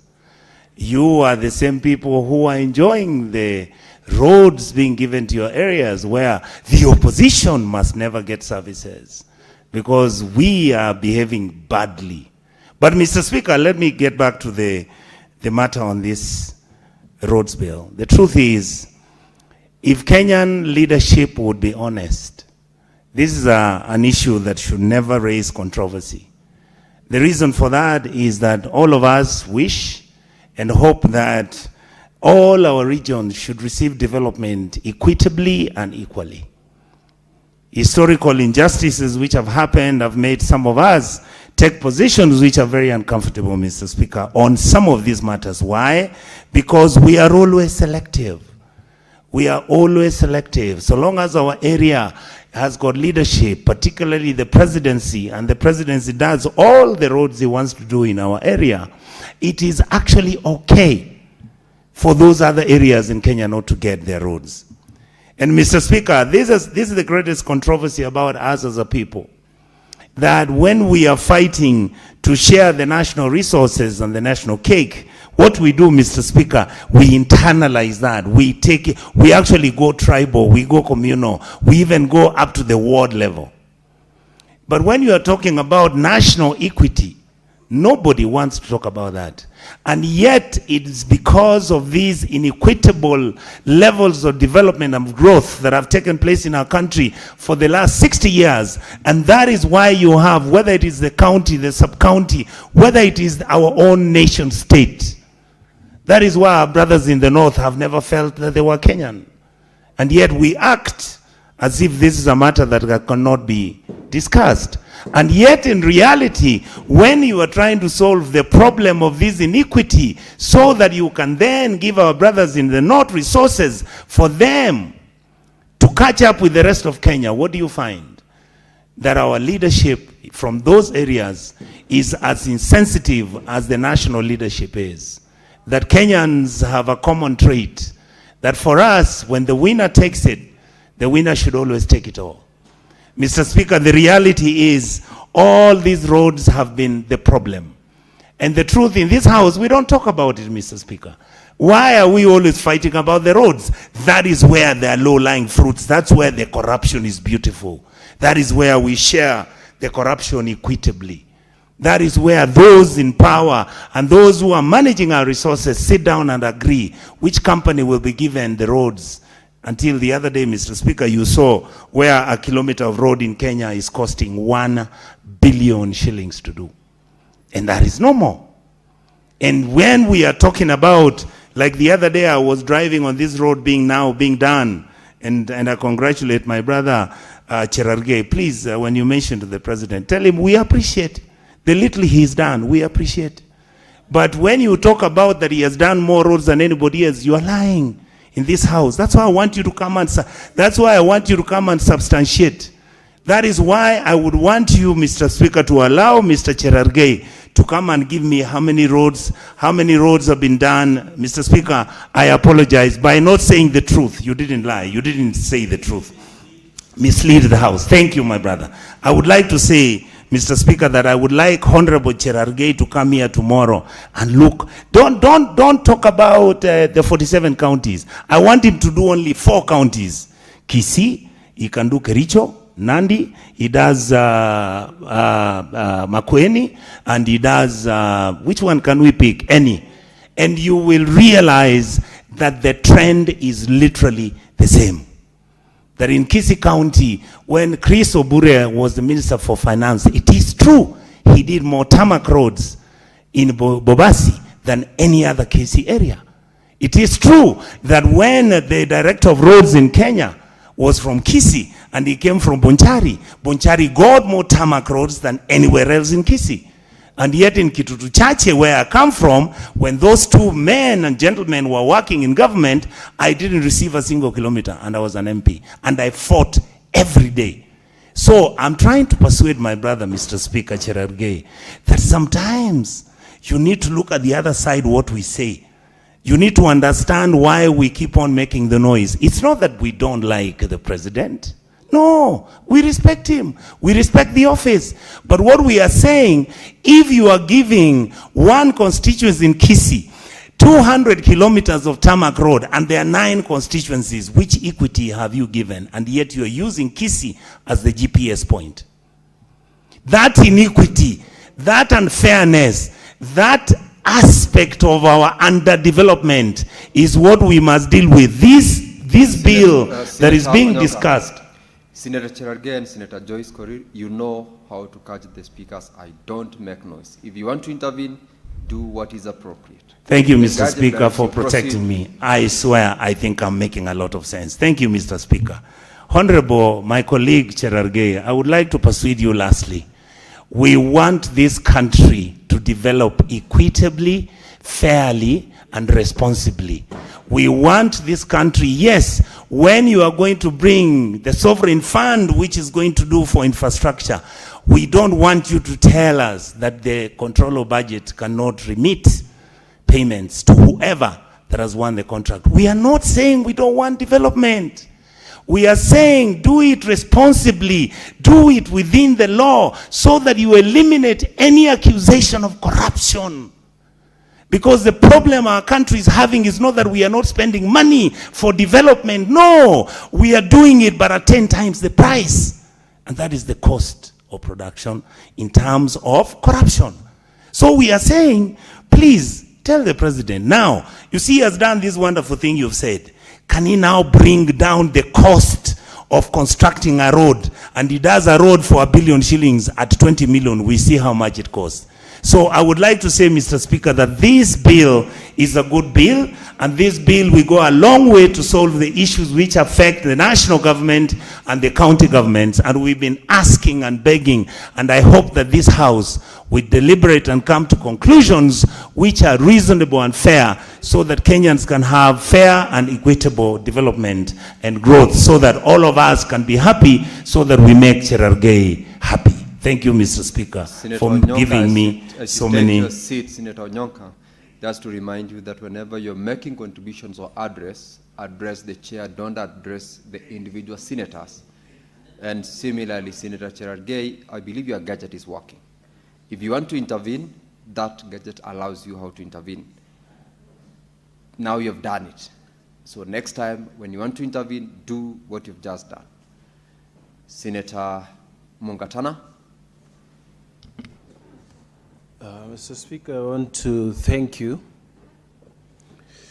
for giving me the opportunity to make a few comments about this bill. Mr. Speaker, there are some very good aspects of this bill, but there are some aspects of this bill that we need to reject as a Senate so that we can go to mediation,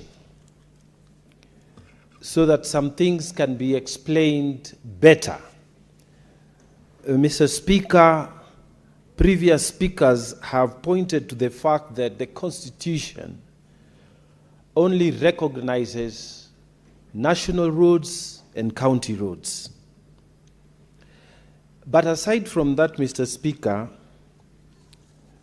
and I hope we will reject some of these clauses or move amendments so that it can go to mediation, I am worried specifically about Clause 6.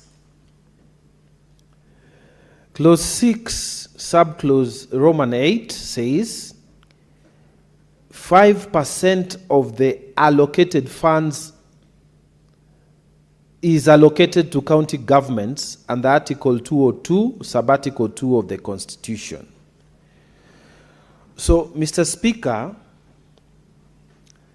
they are trying to say that all the monies that have been allocated, the county governments will only get 5% of the allocated funds for county roads. Mr. Speaker, this is taking us backwards, not forwards. If you look, Mr. Speaker, there are so many categories of roads. You will find in some places 22% like Sub-Article A being increased to 25%. The Kenya Roads Board is going to increase to 25%. Other categories of roads are going to be increased even up to 38%.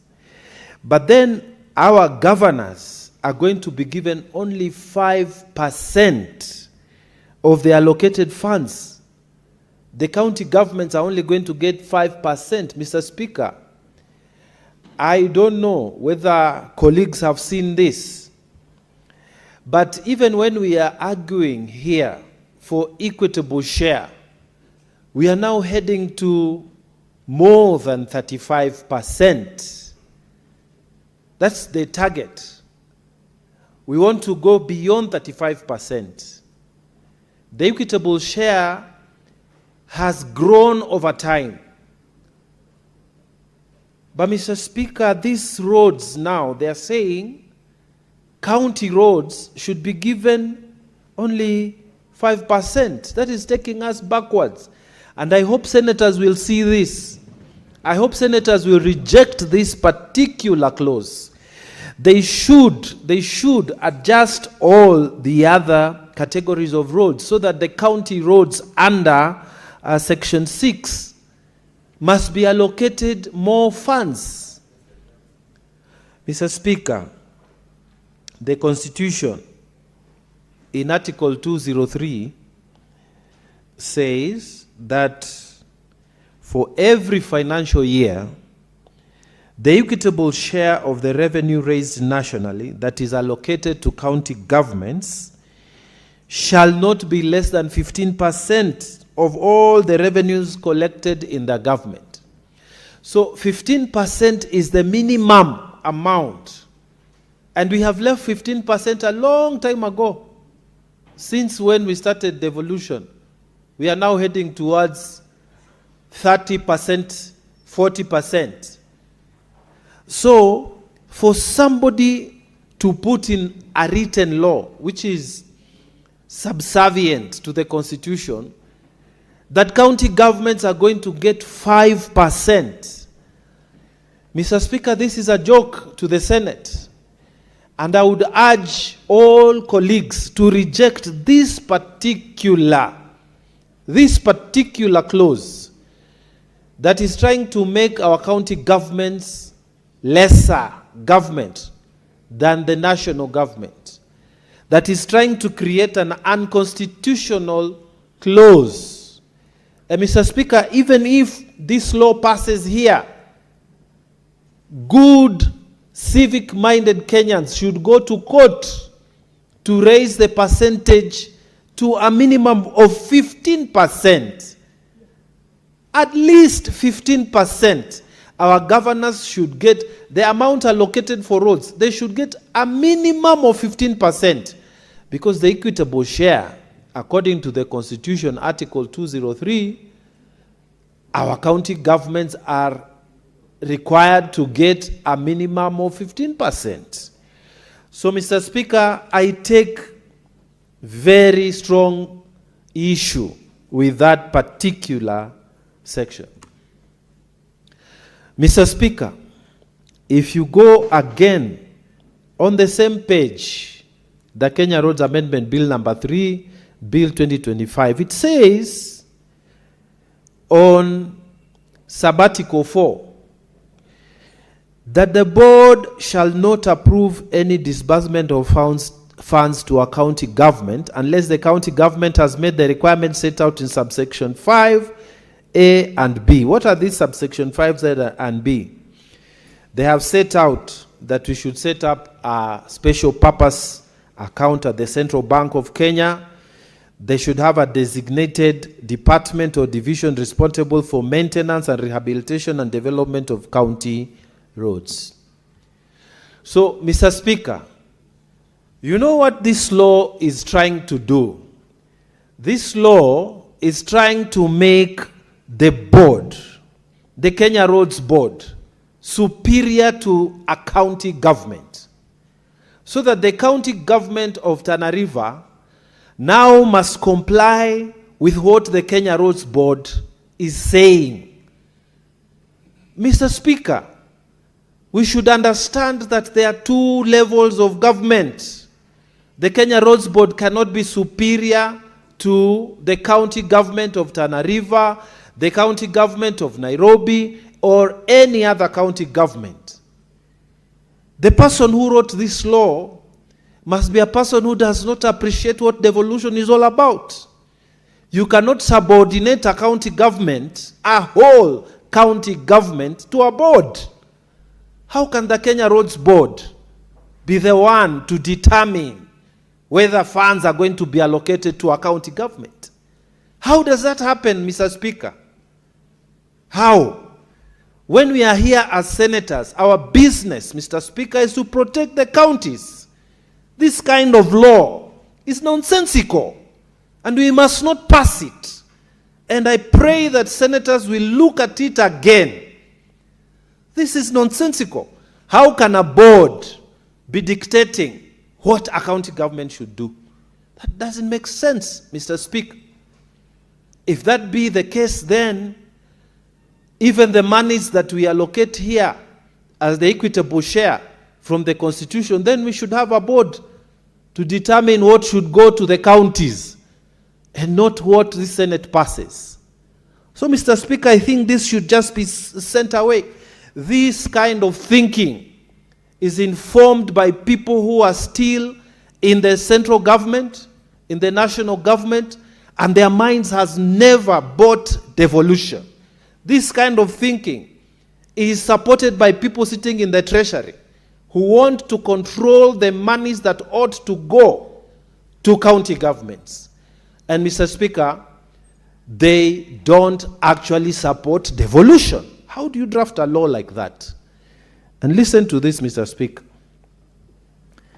Sabbatical 3 there says, the Cabinet Secretary shall utilize funds allocated to subparagraph 7, Roman 7, to provide for equity in roads, maintenance, road-related emergency, primary oversight, and administration expenses.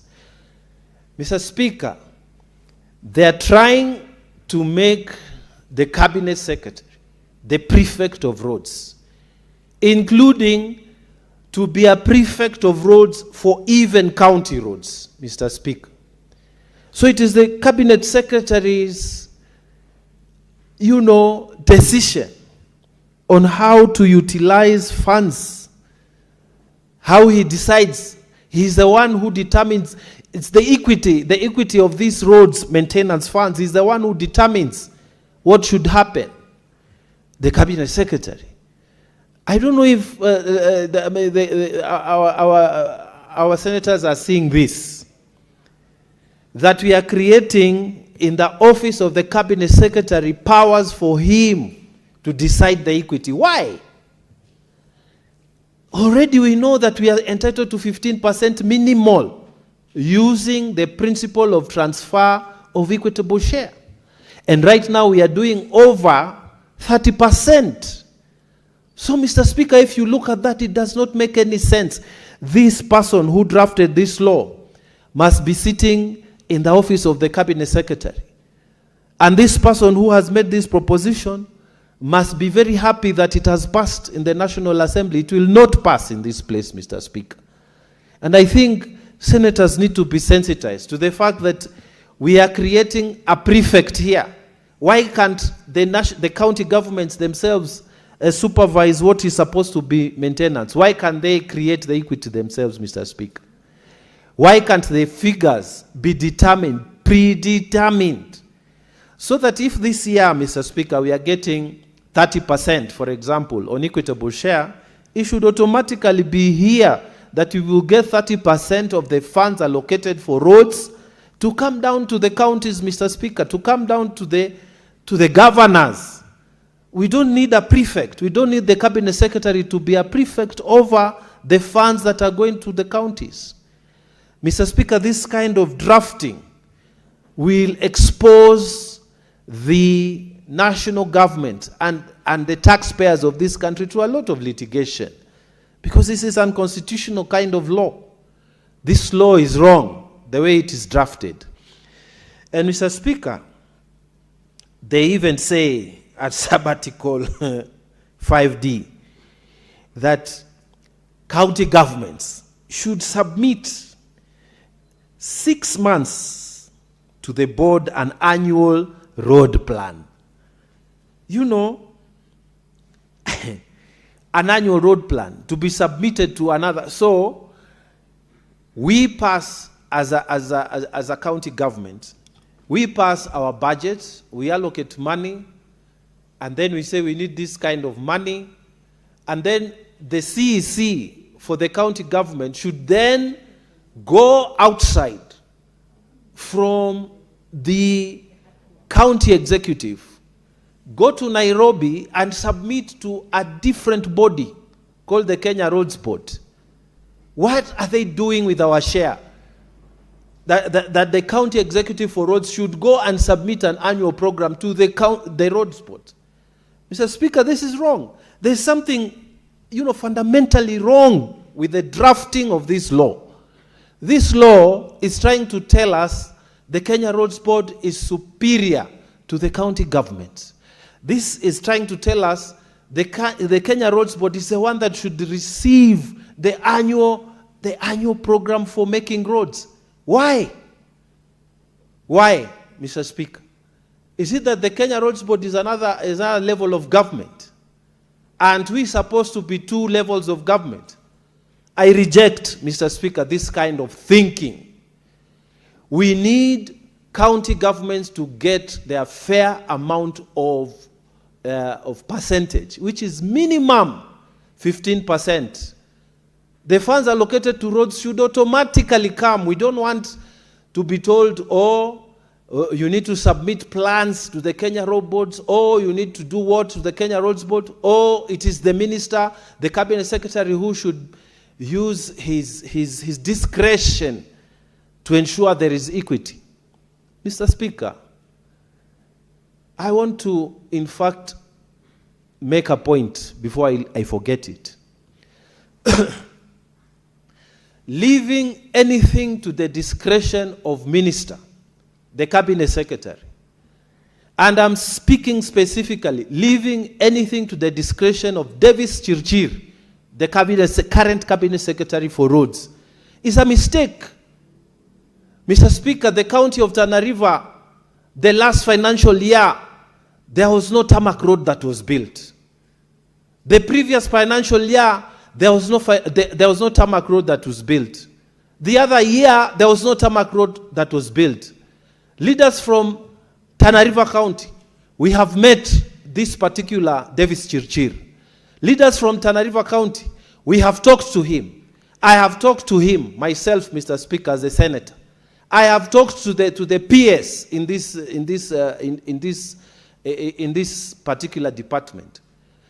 We have made again and again the point, I have written, Mr. Speaker, that the President of the Republic of Kenya made pledges, Mr. Speaker, pledges during the campaign that once I'm elected, I will do the Boji Road, I will do the Tarasa Tarmac, I will do the Kipini Road. And what are we talking about? 13 kilometers, a few kilometers here and there.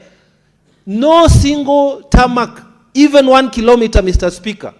And now you are saying that we should leave discretion. Davis Chirchir, the discretion he will give you is just a smile and nothing. And I hope he's listening to me, that the people of Tana River are annoyed with you. And you are making the president to be a liar to the people of Tana River because he made these promises. And you are the cabinet secretary. And the PS, you are there. You listen to us. The people are going also to answer to this issue. Because you are, and then you are writing a law here telling us we should leave some of these things to the discretion of the cabinet secretary. How, Mr. Speaker? Cabinet secretary cannot be trusted. The discretion cannot be left to an individual, Mr. Speaker. We do not want promises. County government, it's better even, Mr. Speaker, the amount is divided at 15%. It's better the equitable share is divided. Let that money come to the county. We don't want to hear stories and promises of people like Chirchir. We don't want stories. Let this money be divided automatically. Let the money go to the county government so that the county government can decide this 15% that we have received, we are going to do 1 kilometer tarmac this year, 1 kilometer tarmac next year, 1 kilometer. If this money had gone to county governments, Mr. Speaker, and I'm not speaking for only Tana River, I know many other county governments, they would have done at least 1 kilometer of road. Leaving this thing to the discretion of a cabinet secretary is wrong law, and we must oppose it as Senate, Mr. Speaker. So, Mr. Speaker, I'm saying this Kenya Roads Amendment Bill has something good, but it has missed the fundamentals. The fundamentals are that there are 2 levels of government, and these 2 levels of government, we have equitable share. And it cannot be that we are going to be subservient to the Kenya Roads Board, or we are going to be kneeling down to a cabinet secretary to decide how funds should be allocated according to his understanding of equity. The shares must be clear. We are tired of talking to people here in Nairobi. And an example has been given here. When people have offices, they develop their areas. They do roads in their areas. Mr. Speaker, it's on record here what Senator Onyonka was talking about. But they don't do for other areas.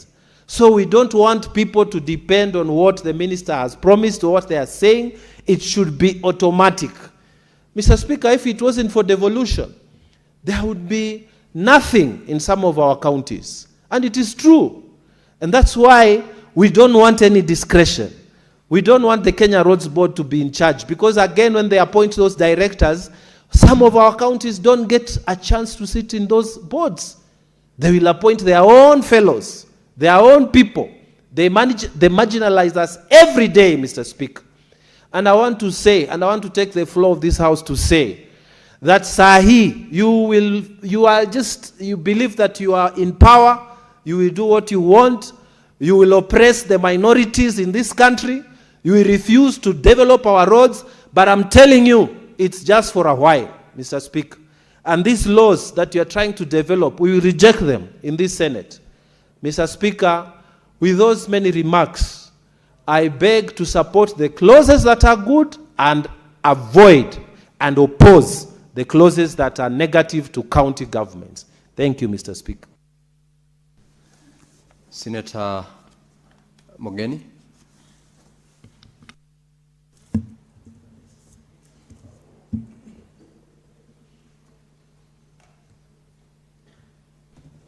Yes, thank you, Mr. Speaker,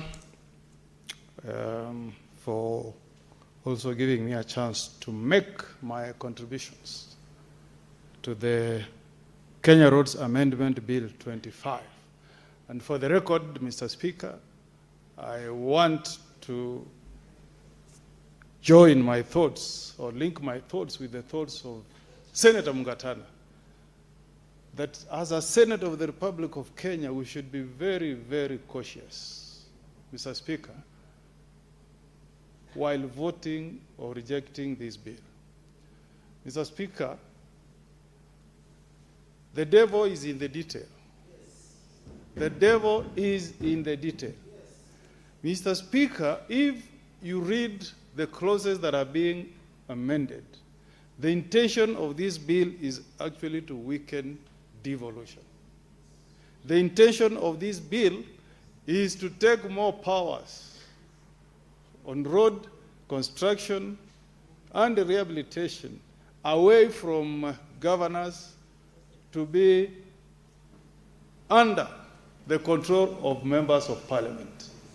Because, Mr. Speaker, if you want to understand what I'm saying, you need to read the provisions of the law that are being amended. I would like to begin, Mr. Speaker, sir, with the proposed amendment of Section 6(2) of the Kenya Roads Board Act, which is trying to amend paragraph D. Mr. Speaker, the increase on the amount that are supposed to go to roads that are being defined as roads linking constituencies. That's money that is going to be under the control of a member of parliament. And Mr. Speaker, for some of us who are here in the last parliament, we rejected a law that was brought to this house that was couched almost in similar language. And we did make a proposal, Mr. Speaker, that if members of National Assembly should continue having a say in the selection of road projects in constituencies, then we as senators should also have a say so that there is parity. Because, Mr. Speaker, the current situation, I don't know whether you are aware, Senator Mungatana, the prevailing situation is that members of parliament nominate their staff from their constituencies to sit in the roads boards at the constituency level, so that they have a say in making a determination on the roads that will be assigned budget for certain projects, while the senator and the women rep and the governor have no say. So the amendment, if you read the amendment A, that is purporting to delete 20% and increase that percentage to 22, relates to roads that connect constituencies. And that's where the mischief is. I'd want to read.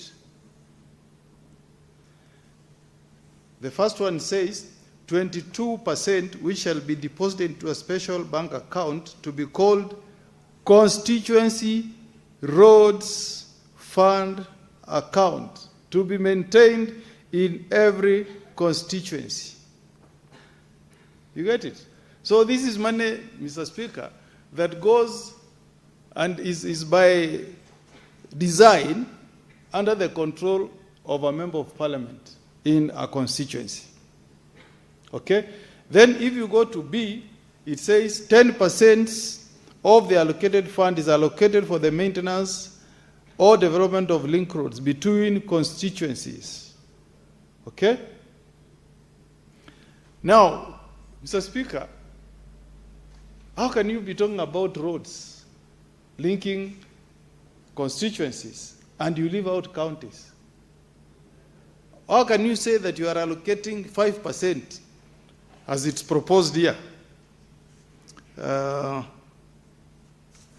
Yes, 5% to county governments, as if roads in constituencies are separate from roads in counties. I mean, Mr. Speaker, if we need to connect roads in the constituencies in Bomet County, there is no distinction between a road that should be under the ambit of the governor and one that should be under the member of parliament, unless we want duplication, Mr. Speaker. So, I agree with you, Senator Mungatana, that this law as drafted is for rejection. If it's not for rejection, then we need to undertake serious amendments to this law. So that if we are creating a special fund where the members of National Assembly have a say, then we need another bigger fund, because which is the bigger entity? It is the county. So, Mr. Speaker, the entity that should get more money for road maintenance should be the county, not the constituency.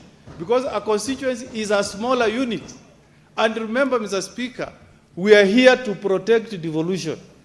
We are here to protect the interests of our 47 counties. That is our main role as senators, Mr. Speaker.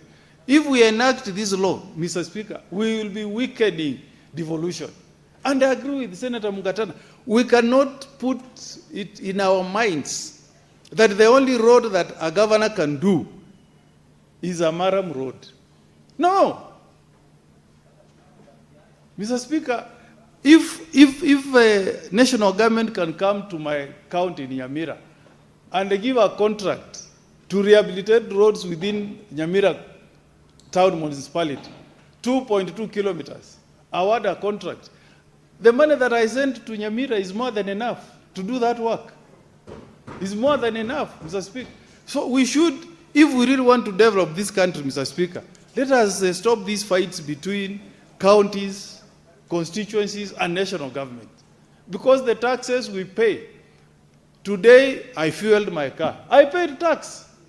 The border borders in Nyamira today who fueled their motorcycles, they paid tax, Mr. Speaker. And I wish my friend Senator Cheragay had stayed in the House. I think we should implement the Commonwealth practice. When, Mr. Speaker, you make a contribution to a law, the Commonwealth practice dictates that you stay behind to hear what your colleagues will also say on a law. But you don't just talk and then you walk out. Yeah? Because I wanted to remind Senator Cheragay, and I think that time Senator Mungatana was a member of parliament, that this law was first developed in 2007 during the tenure of President Kibaki. And President Kibaki wanted fairness and equity in the development of our roads. That's why if you read the Roads Act that was passed by Parliament in 2007, it created 3 independent boards. Kenya National Highways Authority, it created the Kenya Rural Roads Authority, and the Kenya Urban Roads Authority. In recognition, Mr. Speaker, that once we collect our taxes, we give that money to those entities to ensure that there is fairness, so that we don't hear the agonizing contributions from Senator Mungatana that the president made promises to make roads in Tana River, which he has not fulfilled to date. That mandate, I wanted to read this law to Senator Cheragay, because he's a lawyer and he should be making statements that are backed by the law. It is a very bad thing to display ignorance of the law and you are a lawyer. Mr. Speaker, Section 4 says the functions of the authority shall be to construct, to upgrade, rehabilitate and maintain roads, Mr. Speaker. Then H says they shall do the planning, development of roads. They shall prepare the roadwork programs for roads. It's supposed to be an independent entity. So when Senator Cherargei stands here and says the president is going to make this and such a road, no, we have put in place a framework that demands that we should have an objective criteria in terms of how we allocate our resources to have a connection of tarmac roads in the entire country. If you are a forward-looking leader, Mr. Speaker, you will never move your country to the next level by only developing one region. To develop this country, we must have tarmac roads in Nyamira, in Tana River, in Mombasa, in Kajiado. That's the only way you develop a country. But if you are not somebody who is wise, forward-looking, then you will think that the best way is to go and connect all tarmac roads in your region only. How will that develop a country? Because you need to do trade, inter-county trades. The people of Tana River should be able to trade with us in Nyamira. If we don't have bananas in Tana River, a good road network should deliver the bananas in Tana River. And if you have good fish, we should get that fish from Tana River to Nyamira. That's how you move the country forward, Mr. Speaker. But if you say you want to go to one region, for example, you pick if it's Nandi, and you make 300 kilometers of tarmac, and you leave the other regions of Kenya behind, you will not take this country anywhere, Mr. Speaker. And I want to tell my good friend, through you, Mr. Speaker, Senator Cherargei, a country is developed by successive regimes. It's not right to demean a very respected leader like the late President Kibaki. I mean, the late Mzee Kibaki is standing in his grave wondering what statements are being made here by Senator Cherargei. He's the one who, under his regime, we did thick highway, Mr. Speaker. If you go to Australia, the Australians will tell you that Princess Highway, Hume Highway, was built by successive regimes. Many prime ministers were in office. Your time is up, Senator Mogeni. I will...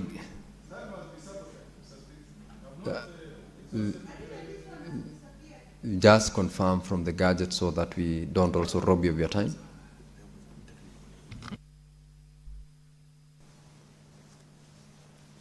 All right, Senator Mogeni, proceed as we work on the time. There was a technical hitch. Okay, yes. Okay, you have got 7 minutes. Thank you, Mr. Speaker. Mr. Speaker, I wanted to give an example. Like, you go to Australia, Mr. Speaker, the road called Princess Highway, which was named in honor of, I think that was Prince Edward of Wales, was built by successive prime ministers. You go to Hume Highway, built by successive prime ministers, but completed, the lady who completed that work was Prime Minister Julie Gillard. But she did not mean the work that was done by the other prime ministers. She built on the success of the former prime ministers who were in office then. And that's what we should be doing as a country. If you have taken over leadership, you find work was done by President Kibaki, President Uhuru, you continue from there, Mr. Speaker, and acknowledge the good work that the previous presidents had done, Mr. Speaker. Now, there are some good things that have been proposed in this law. One of them is the issue of road maintenance. I had Senator Cherargei shower accolades to the CS, who is from your constituency. I have a lot of respect for the CS roads. But, Mr. Speaker, if you remember, CS roads was in this house when I raised a question of a bridge called Nyagaita Bridge near Kebirigo Market in my county of Nyamira, Mr. Speaker. And I said that road was tarmacked, the road from Metamayua, Mosobeti, Gesima to Kebirigo. was completed 10 years ago. But there is a section of Nyagaita Bridge that has remained incomplete for the last 10 years. And the CS promised from the floor of this house that he was going to fix that road within 6 months. He did promise. Mr. Speaker, up to now, that bridge has not been fixed. Mr. Speaker, this bill is talking about money being allocated for road maintenance. We have a number of fantastic roads that were constructed during the regimes of President Mwai Kibaki, President Uhuru Kenyatta. Mr. Speaker, all those roads now are developing potholes because there is no maintenance of those roads, Mr. Speaker. And if we don't move in, as soon as yesterday, we'll find ourselves in the situation we were in 2002, when our roads are developed gullies, Mr. Speaker. So I want to make an appeal to the membership of the Roads Board. I know that subsequently, mischievously, not this House, but the National Assembly did amend the law to remove representations of law society from the Roads Board. And that was a very unfortunate thing. But there are still some organizations that nominate membership to the Roads Board to ensure, Mr. Speaker, that there is fairness, that there is equity in the way we allocate our resources for road construction, road maintenance, road rehabilitation. I want to appeal to the board, the Roads Board, to ensure that there is fairness and equity across the country. And I want to appeal to the President also to appreciate that there is always wisdom when we come up with these laws, Mr. Speaker. The first time, Mr. Speaker, that the Law Society of Kenya was given a chance to participate in making of, not even making, in making suggestions and contributions to laws that were being enacted by Parliament. The first time that was done was in 2007, when I was the chairman of Law Society of Kenya, Mr. Speaker. And that's when we passed this particular act, the Roads Board. And we borrowed from the law that had been passed in Australia, the National Highways, the National Roads Highway Act, if I've gotten the name right. And we wanted to pick the principles of fairness and equity that are captured in that law of Australia, Mr. Speaker. So let us not, Mr. Speaker, dismantle good laws for short-term expediency. Let us have a professional approach on construction of our roads, Mr. Speaker. That is the only way, Mr. Speaker, we will leave this country better than we found it, Mr. Speaker. As I conclude, Mr. Speaker, I'm happy that on the good part of this law, that this law is barring what the very bad habits have been seeing around, Mr. Speaker, where our governors put billboards and then they put their picture and name and they say this project was done by Governor so-and-so. Mr. Speaker, using public resources as a campaign. You know, I am happy that this law is proposing that that should not be allowed. If you put a signage, Mr. Speaker, it should acknowledge that the road has been built by the taxpayers' money, because it is my taxes and the taxes of other senators that contribute to the construction of those roads. It's not anybody's money, Mr. Speaker. It is taxpayer. We pay a lot of money in the fuel levy, Mr. Speaker. So that's a very good proposal, Mr. Speaker. And I also appreciate, Mr. Speaker, the fact that this law is trying to bring some clarity in classification of roads. But I propose that we senators relook at this idea of classification, because the mischief here is to take away all roads from our counties. That's the mischief. Then why did we have devolution, Mr. Speaker, if by this classification you want to take away all roads? You know what is left there is just to say that the small, minute, the word used, the small, minute roads connecting small markets. I'm wondering, where do you leave roads of like the City Council of Nairobi, when you are saying that all city roads are transferred to the national government? Why is Senator Sakaja then taking a lot of rates from me as a man who owns a property in Nairobi, if he's not going to use that money to rehabilitate our roads in Nairobi? Mr. Speaker, there is a I don't know who drafted this law, whether it is somebody who wants us to do away with the devolution, whether it is a legislature in the National Assembly. I don't know what was behind the crafting, but the intention, Mr. Speaker, if you go to the details of this bill, the intention is to weaken devolution, Mr. Speaker. So I am appealing to all of us senators to take a very keen interest in this law and reject it. If not rejected, we make comprehensive and serious amendments to this law. If we allow it to pass the way it has been drafted, Mr. Speaker, would have made a big contribution in weakening devolution. We will be the enemies of our county governments, Mr. Speaker. We will not have played our role of protecting counties and county governments, Mr. Speaker. So with those remarks, Mr. Speaker, we must be alert. We must be very, very alert, Mr. Speaker, so that we don't come here one afternoon and we are ordered that we must vote. Remember the petition that we discussed the other day, where somebody petitioned this house and said we are passing bad laws, doing impeachments in the wrong way because of political patronage. Let nobody direct us how we pass laws in this house, Mr. Speaker. Let us be given the freedom to vote how our conscience directs us.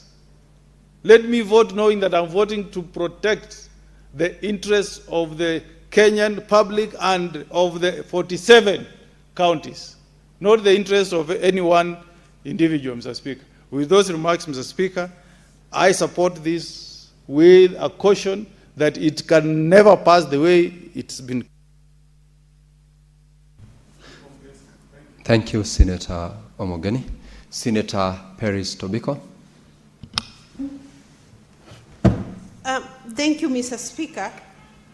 Mr. Speaker, as I make my contribution on the roads bill, on the Kenya Roads Amendment Bill, National Assembly Bill number 34 of 2025. Mr. Speaker, let me say, if there is one subject that has been close to my heart in the period that I've been at the Parliament of Kenya, both the National Assembly and the Senate, Mr. Speaker, it is on the issue of the roads infrastructure, Mr. Speaker. And Mr. Speaker, and so this opportunity, Mr. Speaker, I intend to use it to put the case forward of our people, Mr. Speaker. Let me begin by saying the positive about this bill. Mr. Speaker, the positive about this bill is this is a better version of the roads bill than the one that has previously been, in use since the time we passed the 2010 Constitution, because the roads bill had never been amended.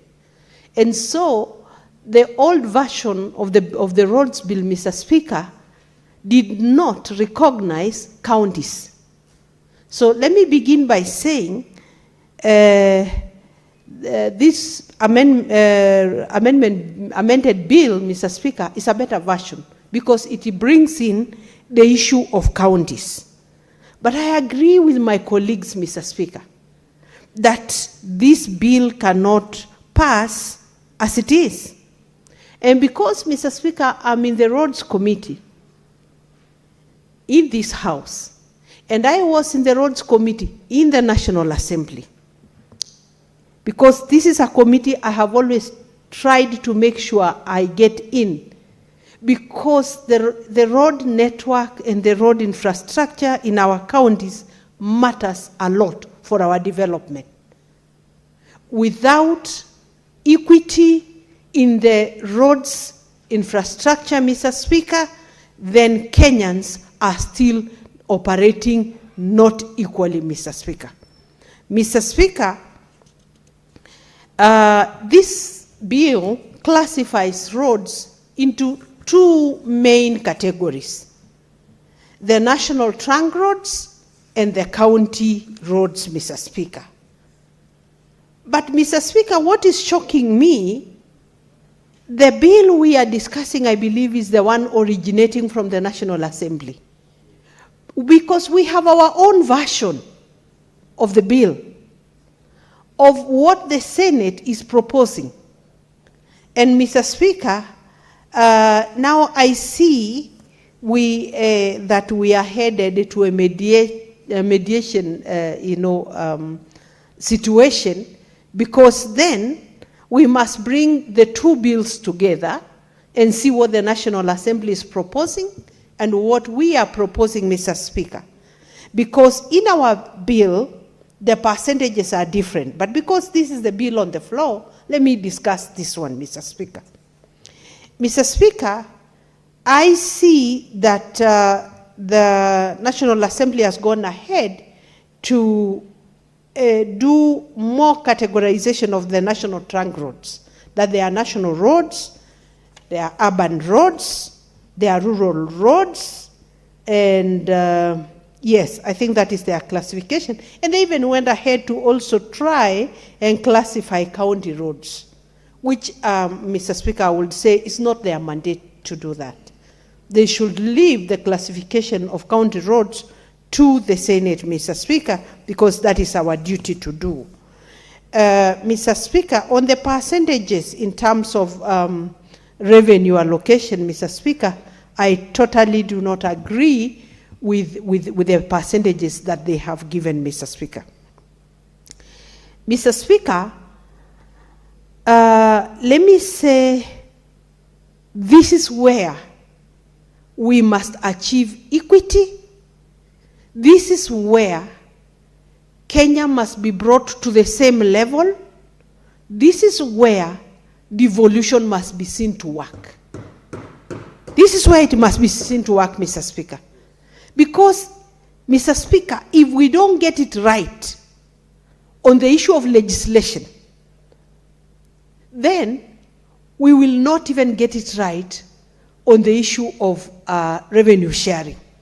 We must get right the legislation so that we go to revenue sharing, and now hope the implementers at the executive level, both at the county level and at the national level, will do justice, Mr. Speaker.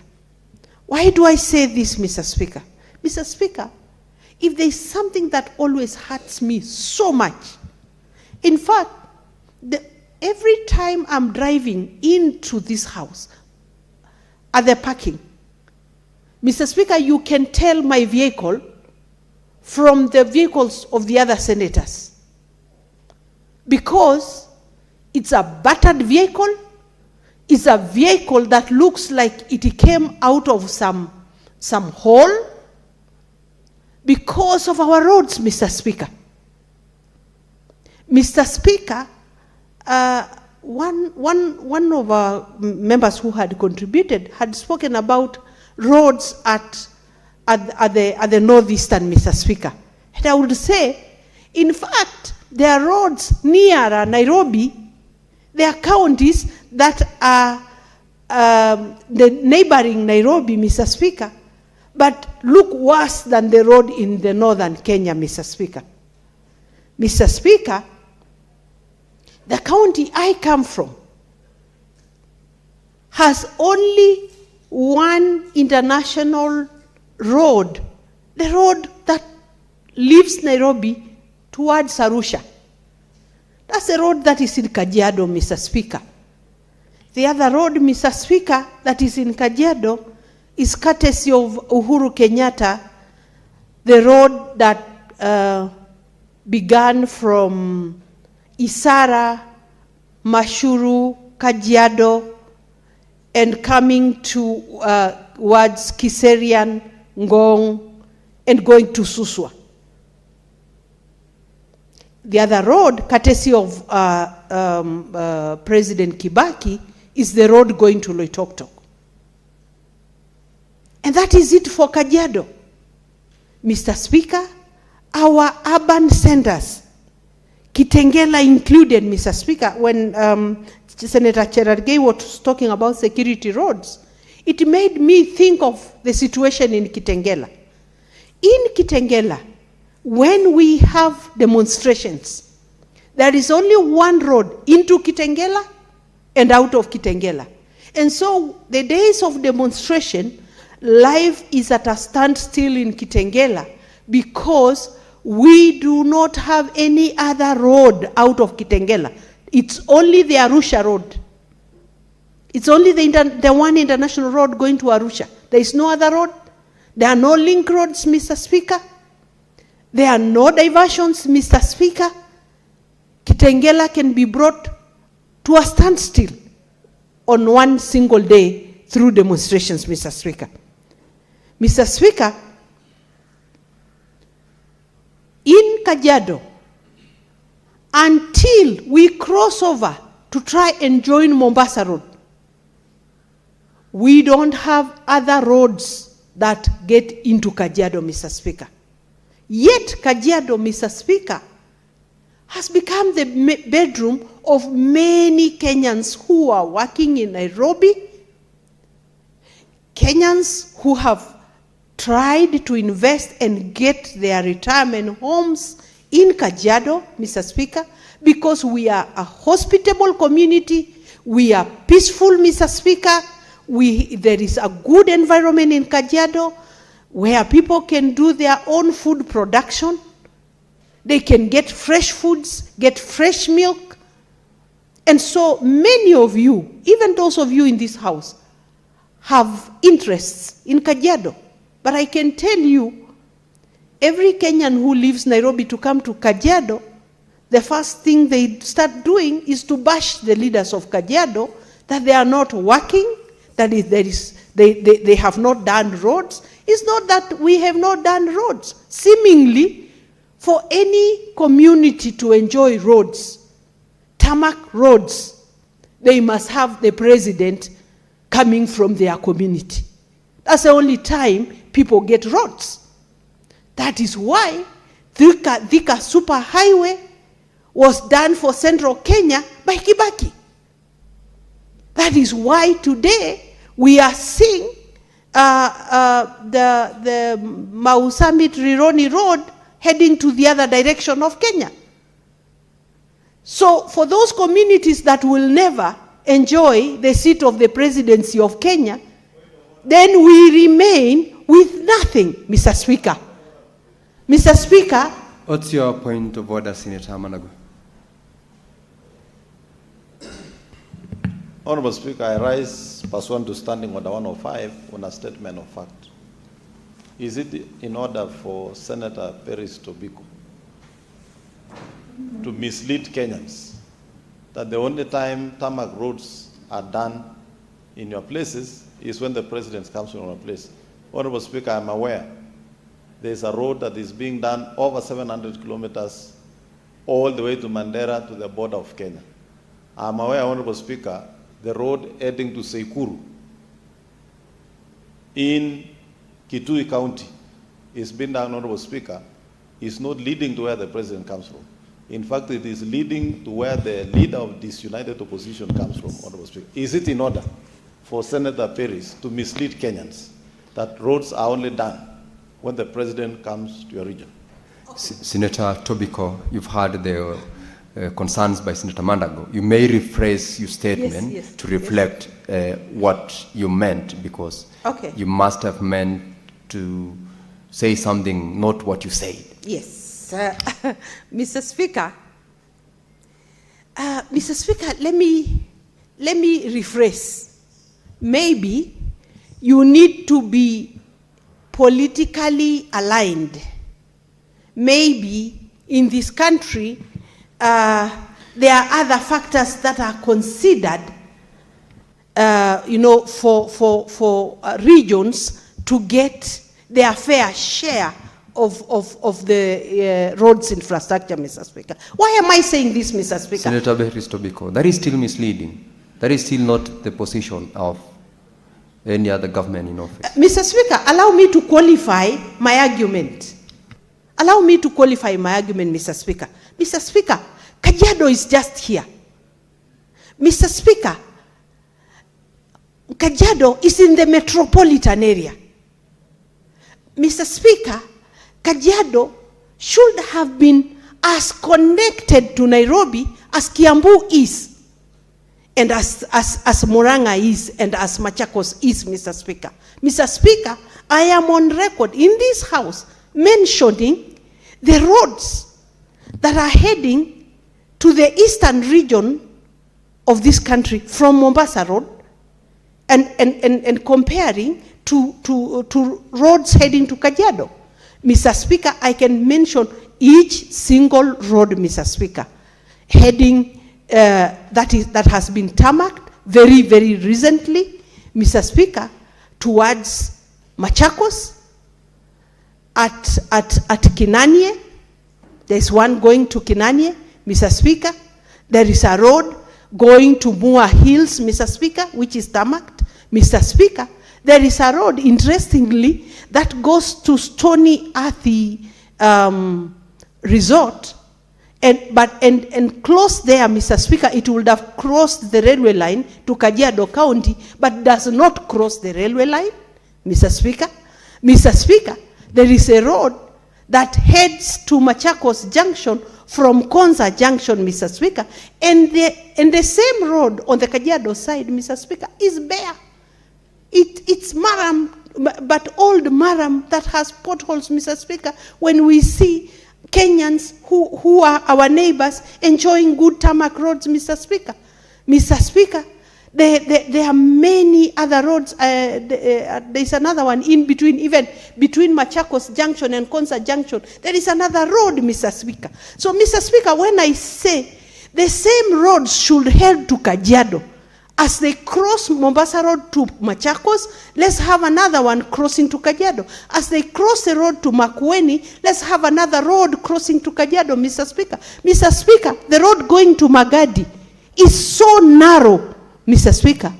Yes, it's a road that should be major, Mr. Speaker. Mr. Speaker, for you to go to Ngong, Kiserian, Rongai, Mr. Speaker, which should be a circuit, around Nairobi, Mr. Speaker, the road should be more than doubled because of the population around there, Mr. Speaker. But go to Kiseria, Mr. Speaker, you will find children going to school with mud because their roads are not tarmacked within Kiserian. The roads in Rongai, Mr. Speaker, are in terrible situation. And these are towns that are just neighboring Nairobi, Mr. Speaker. Mr. Speaker, the situation in Rongai should equal to the situation in Karen because we neighbor Karen, Mr. Speaker. Yet we look like we belong to another world, Mr. Speaker. Mr. Speaker, the only thing I'm saying is that there should be equity in the distribution of resources, Mr. Speaker. You know, when Senator Mandago talks, I saw the roads in Eldoret, Mr. Speaker. You know, he comes from another world. We come from a different world. And I'm ready to invite him to my home so that he sees what I'm talking about, Mr. Speaker. Mr. Speaker, our roads are bad. Mr. Speaker, Senator Cherargei had spoken about the SGR. The SGR crosses from Mombasa, crosses Kajiado County, but all the substations in Kajiado County are not working. They have not been operationalized. Why is it that the substations that are working is at Emali and Voi, but when it comes to Kajiado, the one at Stony Earthy is not operational? We've been treated like we do not need infrastructure, Mr. Speaker. We've been treated like Kenyans who are second-class citizens, Mr. Speaker. Mr. Speaker, I am stating facts. Anyone can go verify the situation in Kajiado, Mr. Speaker. And so, Mr. Speaker, we must get it right with this bill. We must get it right now, or otherwise, then this House will participate in a situation which demoralizes other Kenyans, which antagonizes other Kenyans, which, Mr. Speaker, oppresses other Kenyans. Thank you, Mr. Speaker. Thank you, Senator Paris Tobiko. Senator Catherine Muma. Thank you, Honorable Speaker, for an opportunity to contribute to this amendment bill. And I'd like to join my colleagues to say that this is a bad bill which needs to be rejected or substantively amended. Honorable Speaker, after the 2010 Constitution was passed, the Constitution provided for the transitional authority. We established the transitional authority as a neutral body to try and help operationalize the fourth schedule to the Constitution. And that was to ensure that the national government does not act in self-interest in terms of assigning functions. And that's how the laws that operationalize the Constitution were put in place, and that's how the functions that were assigned to both levels were put to place. In 2013, after the elections, the first thing we saw was an overreach by national government. National government behaved as if it was a supervisor. And Senator Mandago, you are one of the first governors. You will recall they did not want to operationalize counties. They felt their job was to give capacity to governors. I'd like to commend my hero then, Governor Isaac Ruto, who was chair of Council of Governors, who refused and mobilized all the governors, and they fought until they were allowed to start operating as counties. Honorable Speaker, this bill is an attempt to play the same game.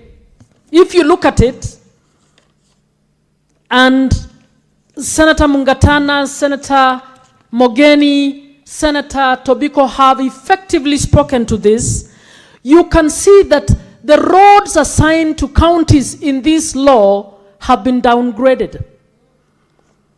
Now there is a new description defining what county roads are, and you can see the pathetic description saying that the county roads are the ones that link ward to ward, and something that goes to the sub-county, as if a sub-county is not part of a county.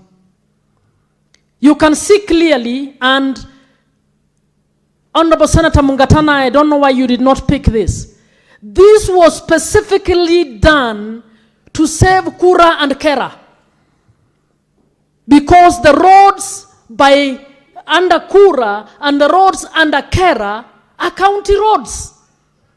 So this amendment is being put so that the lower roads to those in Kera and Kura will now be the county roads, and Kura and Kera roads will be defined as belonging to national government. Therefore, we retain Kura and Kera as parastatals of national government.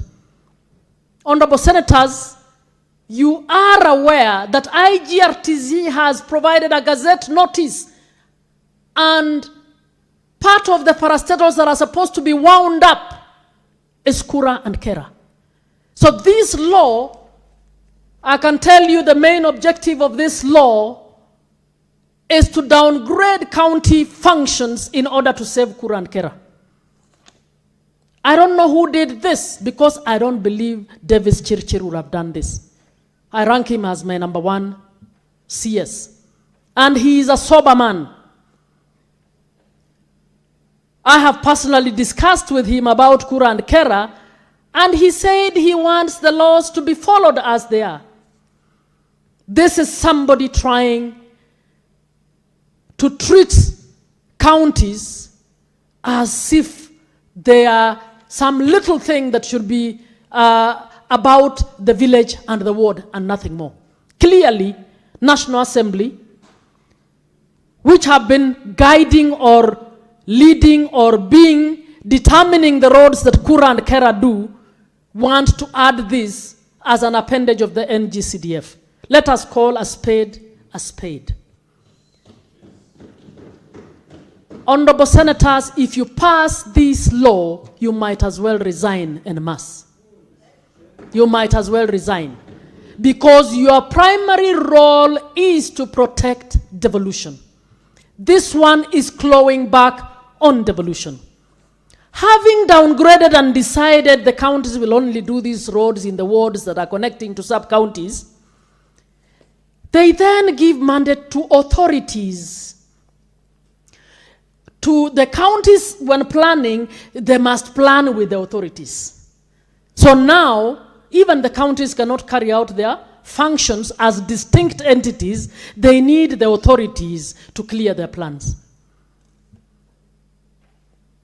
Honorable Senators, now the Roads Board and the CS become the ones to determine how to categorize a public road, forgetting that the two entities meet at the intergovernmental level.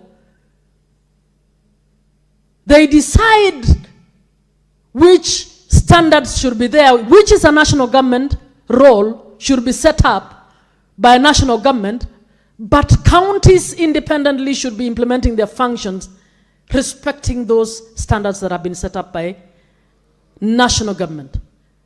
It was never intended that a parastatal would be the one supervising counties on the delivery of their mandate. So looking at this bill, I need not go very far with this bill. Clearly, there is something fundamentally wrong. And I think it would be wrong of us to pass the law because, in fact, I don't know who the mover is. I don't know whether it is a government bill, I'm sorry to say, or whether it's a private member's bill. And if it is a government bill, I want to speak to Your Excellency, our President of the Republic of Kenya. One of the promises you gave is that you would deliver and you would protect devolution. Please don't allow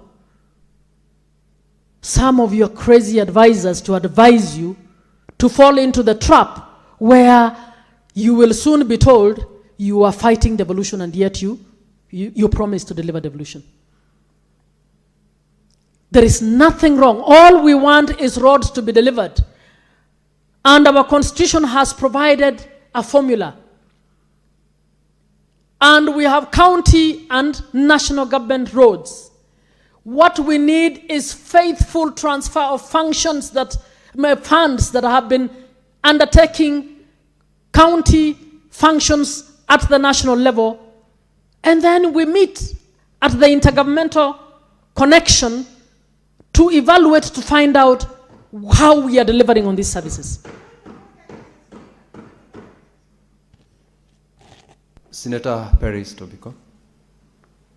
Mr. Speaker, is Senator Muma in order to say that some of the advisors of the president are crazy? Mr. Speaker, don't you think she needs to qualify that statement and tell us those who are crazy and if she has evidence of their craziness, Mr. Speaker? Senator Muma, that is not from you. You may need to rephrase it.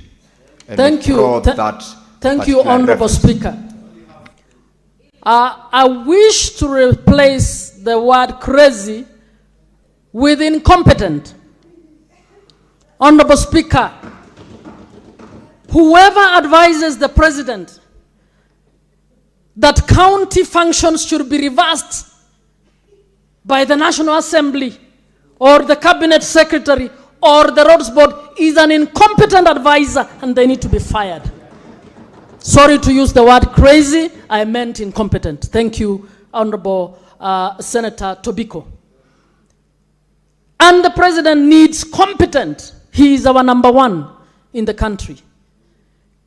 And our number one cannot have people who allow him to bring laws to this house that will be challenged in the court. Yesterday I was speaking to this. It looks very bad when we pass a law and 2 weeks later that law is set aside because it has provisions that are unconstitutional. When it is a bill moved by the majority, it makes the executive look bad. When it is a bill moved either by the executive or the private members, it makes the houses look bad. And let us call a spade, and I am pleading as senators, let us not fall into the trap of assisting those who are incompetent to make our country look bad. Even for those who love the president, show your love by ensuring that we pass the laws that are aligned to the Constitution. I am sure the president has no problem if he wants to deliver 10,000 kilometers of road. He can deliver those 10,000 kilometers of road through a good coordination of both levels of government. And we have an intergovernmental mechanism. He has a summit where he will sit with the county governments. He has a mechanism through additional allocations fund where he can decide, if I want to fast track roads in Kajiado, this is the way to go about it. This law is not taking us there. This law is taking us backward. Honorable Speaker, I believe we need to meet and decide, is the Roads Board an actor for national government, or do we want the Roads Board to be an intergovernmental mechanism? If the Roads Board is an actor for national government, all it can do is set standards. All it can do is provide regulation, and what it might do is supervise, if it wants to supervise or implement the part of the function that belongs to national government. If the Roads Board is to be an intergovernmental mechanism that we want to be able to guide both levels, we need to craft its mandate and functions to reflect that. But we cannot take the county functions and make the counties look as if they are a department that is answerable to the Roads Board. This is the 14th year since we started implementing devolution. It is the 16th year since we passed the 2010 Constitution. Honorable Speaker, I am pleading with this House. We are getting out of hand on the question of disrespect for the rule of law, as led by the Parliament, National Assembly, and the Senators. And yet, we are apparently the ones who should be understanding how to write good laws, how to protect the Constitution. We are here to represent the people to ensure that we protect the Constitution. I am disappointed at this kind of law, and I am requesting that the relevant committee call a meeting, whether it's a kamkunji of everyone, but must not allow this amendment bill, must not defend it in this Senate.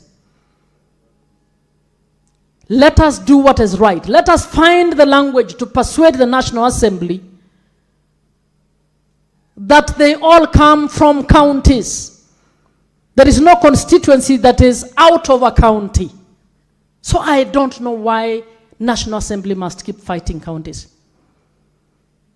Article 6 provides for a collaborative and cooperative type of devolution in Kenya.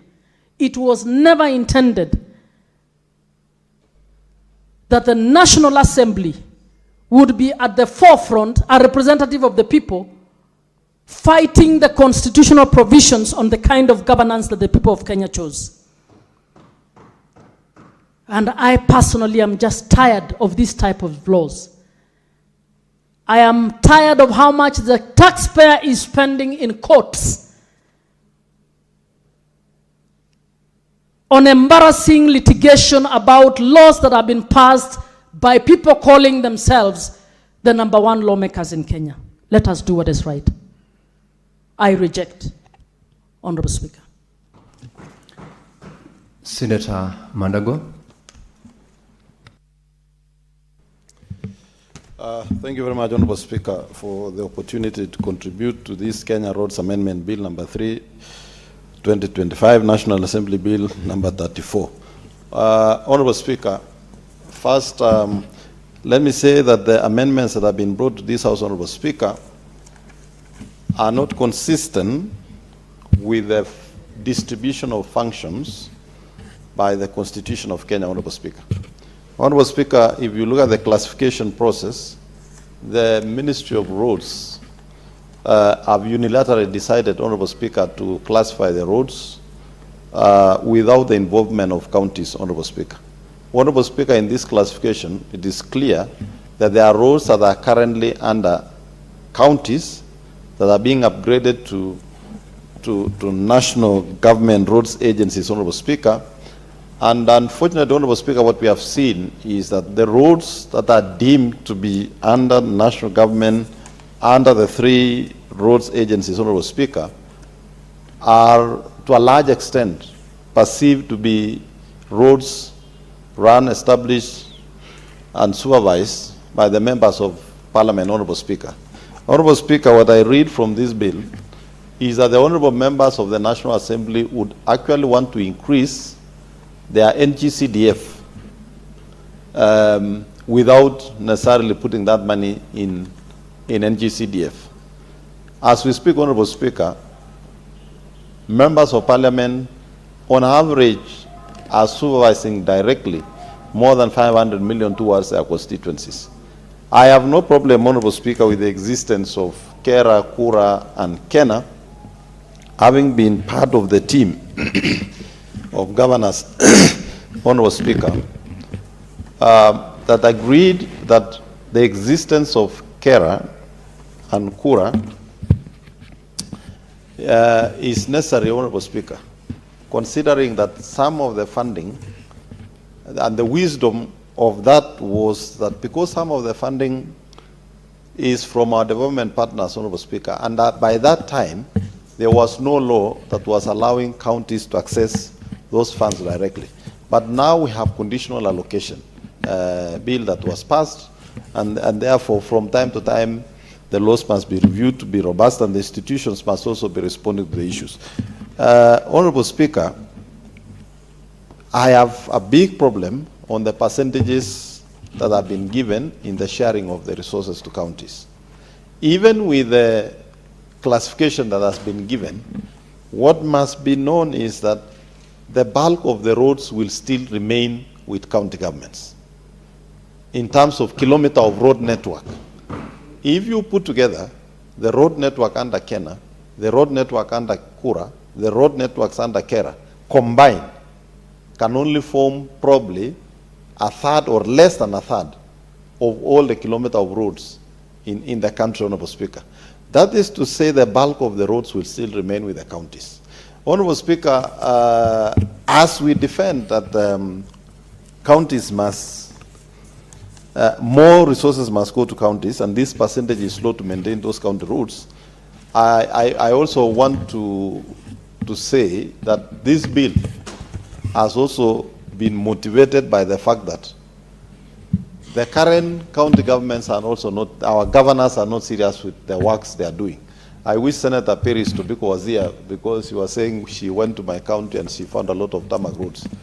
Honorable Speaker, it is the work of the resources this Senate appropriates to counties that you see the road networks that are in Eldred, plus the supervision that we are able to do on the other road agencies, Honorable Speaker. So I'd also want to encourage counties that they cannot sit and have road agencies doing road maintenance, encouraging them to continue to do maram roads, even in towns, Honorable Speaker, instead of putting the resources to tarmac the roads. Honorable Speaker, we must ask our counties to be accountable. I've had some governors, Honorable Speaker, and what disappoints me even most is to have people who have served in this Honorable House as senators, and they are now governors. And in their time in the Senate, they used to visit us in the counties to oversight, to make a lot of noise.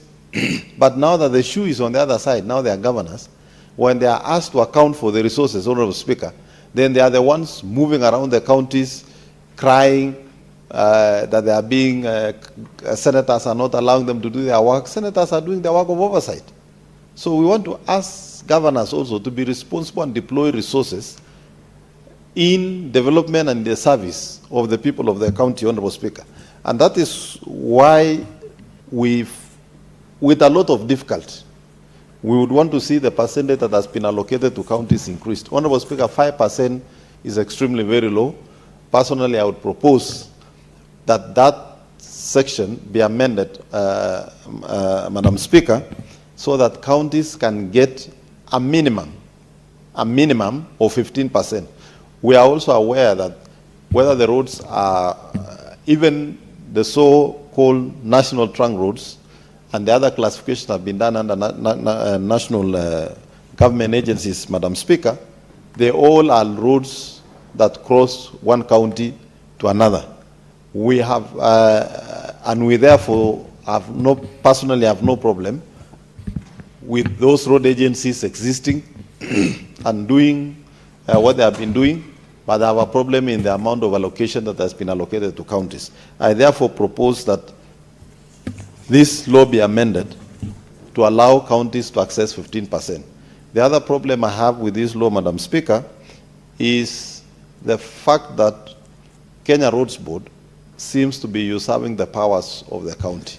County governments are independent entities, and I don't expect the amendments that have been done to look like now county governments are reporting to Kenya Roads Board.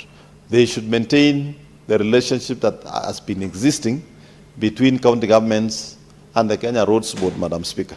Madam Speaker, previously Kenya Roads Board was dispersing funds, and counties were responsible for the plans, and the funds were being released to counties.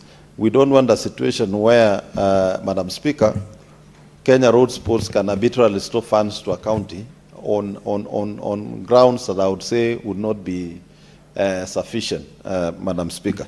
Madam Speaker, I therefore want to say that this law needs major amendments if it has to be passed by the House, to make sure that the functions that have been assigned to counties, resources commensurate to the number of kilometers that remains in counties, are availed to county governments so that they are able to.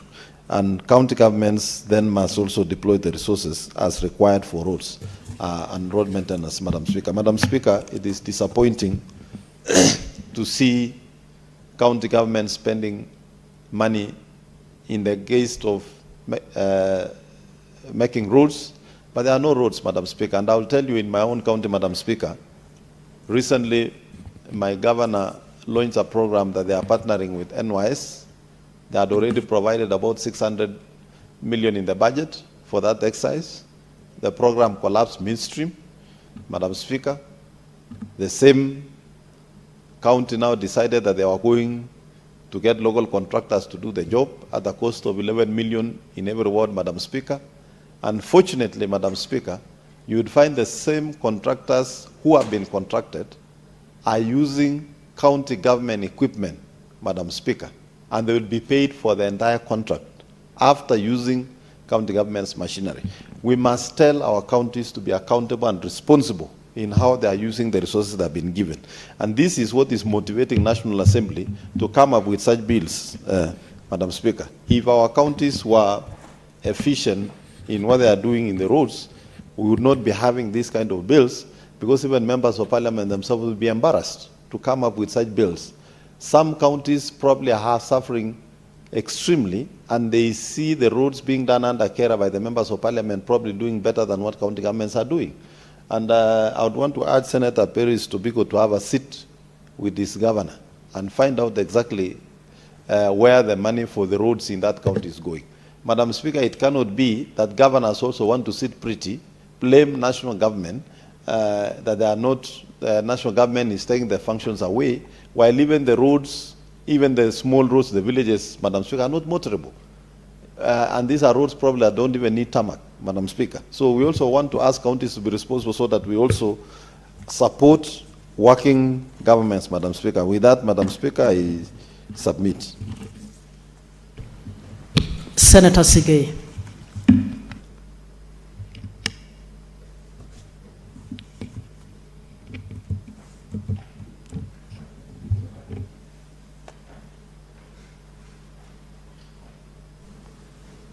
Thank you, Madam Speaker, for giving me the opportunity as well to comment and make my contribution to this proposed amendment to the Kenya Roads Amendment number 3 Bill of 2025.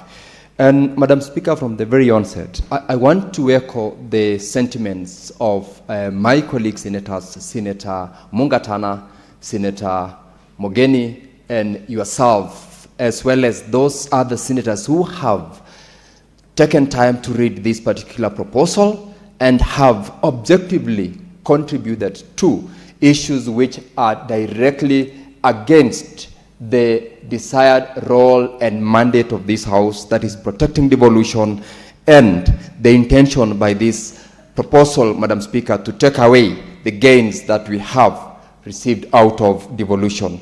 And Madam Speaker, the absence of a memorandum of objects on this particular bill is mischievous. Earlier on, Senator Sifuna did indicate to the House, Madam Speaker, the fact that every other bill ordinarily, by practice, and also a requirement of the law, should have a memorandum of objectives. Why is it that a draft bill, a proposal to build or to amend any act of parliament or law, it must have a memorandum of objectives to guide on the reasons behind that particular proposal? In this particular bill, Madam Speaker, that originates from the National Assembly and has been signed by the clerk of the National Assembly as well as the Speaker of the National Assembly, do not have that memorandum of objectives. Is it that it was intentionally left because of the content of the proposals inside here? Your guess, Madam Speaker, is as good as mine, and I say, therefore, that absence alone is something that we must take note of. Secondly, Madam Speaker, the principal objectives of the Senate under Article 96 is to protect devolution. A number of proposals, starting from clause 3, 4, 5, and lastly 6, Madam Speaker, are proposals which take away the mandate of the devolved government. It takes away the mandate of the House by extension, because the classification aspect on the roads, Madam Speaker, under the second schedule of this particular draft takes away the role of the county government, and as a matter of fact, it requires the county government to make a written request to the cabinet secretary relevant for roads to either approve or otherwise not. Madam Speaker, that alone in itself is clawing back on the gains that we have achieved as a country from devolution, from the period that we had the new constitution in place, and also on the creation of county governments. Notwithstanding, Madam Speaker, the challenge and the rampant corruption that we speak about almost in every statement we make in this House, because part of the main mandate and role of the Senate is to protect devolution and also conduct oversight The oversight in itself, Madam Speaker, is where we are looking at what has not been done appropriately, properly by county governments, and the gains that we have had as a country out of devolution, notwithstanding corruption, as I've said, and misuse of resources that we send out to counties in itself, Madam Speaker, should not and cannot justify such a law that we have been given, and therefore it cannot be supported by this House, because any law that claws back on benefits of devolution should be rejected. And Madam Speaker, I, from the very onset, states that this bill is a candidate for rejection. I will, Madam Speaker, be very specific now on the specific provisions that directly are against the gains that we desire to protect as a House. And Madam Speaker, before I could do that, let me just comment on one particular positive proposal on this particular bill, and that is a proposal under Clause 4, proposing to amend Section 47 by introducing Section 47B and 47B3, where, Madam Speaker, the proposal seeks to make it an offense for anybody, including a county governor, from erecting any signage on any road that has been made which bears the name, image, or likeness of such a person. This, Madam Speaker, is a very good proposal, because what we experience out there is that a member of county assembly, together with a member together with the governor, erects billboards, which, if you were to evaluate the cost of such an erected billboard, Madam Speaker, is almost the value of the work that has gone into the construction of that road. The introduction of sub-clause 3 that makes it an offense is a welcome move, because this will take away ownership by individuals of projects which have been funded by the taxpayer, public resources have been used, and that project does not belong to either the governor or a member of county assembly. And secondly, the designation, because the proposal has made has given a mandate to the cabinet secretary to designate the extent of the signage that will be required in terms of size, and by extension, Madam Speaker, reduces the cost, but expressly denies the option to the governor or anybody else, including even members of parliament, by erecting billboards or signages that bears their name, images, or likeness. What I would only propose, Madam Speaker, is to enhance the fine that is provided for under 47B4, which provides that a person who contravenes the provisions of subsection 3 commits an offense and shall be liable upon conviction to a fine not exceeding 1 million shillings or imprisonment for a term not exceeding 2 years or both. I feel, Madam Speaker, that this amount of 1 million is not punitive, because we are dealing with billions of shillings in terms of resources allocated for projects, and I would propose that even if it is any other proposal to amend on this particular one, we should enhance the amount to be more punitive, so that it acts as utter deterrence to anybody who is contravening this particular law, to 5 million shillings and imprisonment of a term not exceeding 2 years or to both. That way, Madam Speaker, it will act as a complete deterrence to those who are going to contravene the law.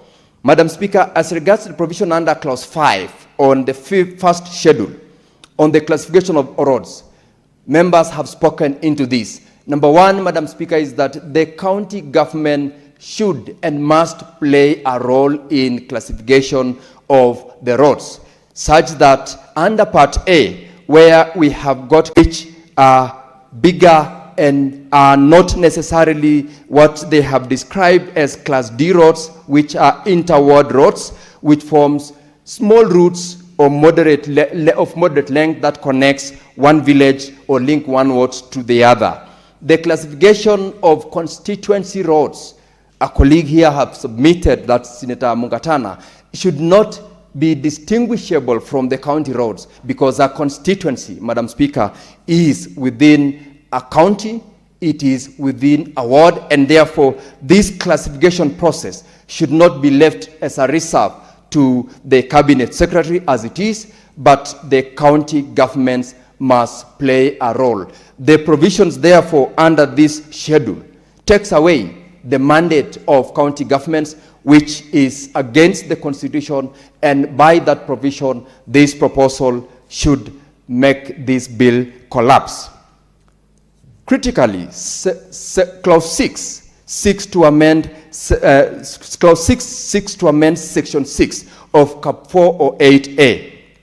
And the mischief, Madam Speaker, which also makes me to oppose strongly this amendment, is the increase of the allocation of section 6 of cap 408A on constituency roads, increase from 22% to 25%.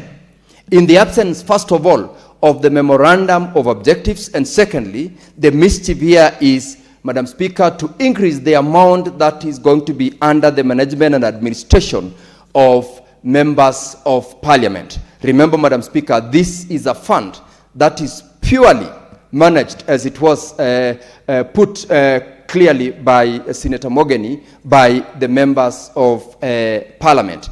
An increase of from 22% to 25% without more explanation in itself is something that is taking away more resources, which is entirely to do or construct roads within a county, which ordinarily should be a mandate that we can still retain to the county governments by enhancing the allocation.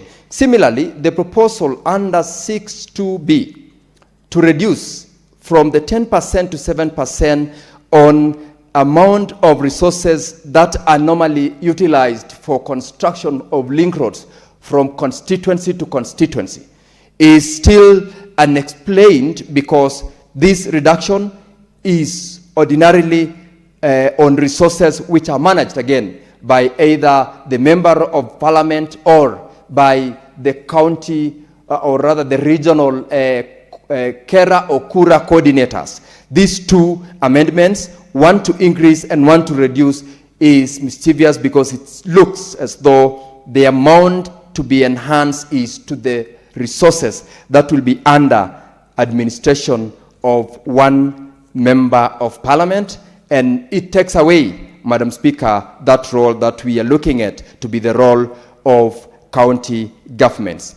The allocation of 5% of the allocated fund to be allocated to county governments under Article 202, sub-Article 2 of the Constitution, Madam Speaker, is equally wrong, in the sense that if shareable revenue, we are talking of the constitutional requirement of 15%, we should enhance this amount from 5% to what the Constitution provides, being 15%, and by extension then enhance the administration, management of such resources, and reduce corruption. This way we will be taking work and we will be taking the role of county governments and also service delivery closer to the people rather than reducing the amount of allocation.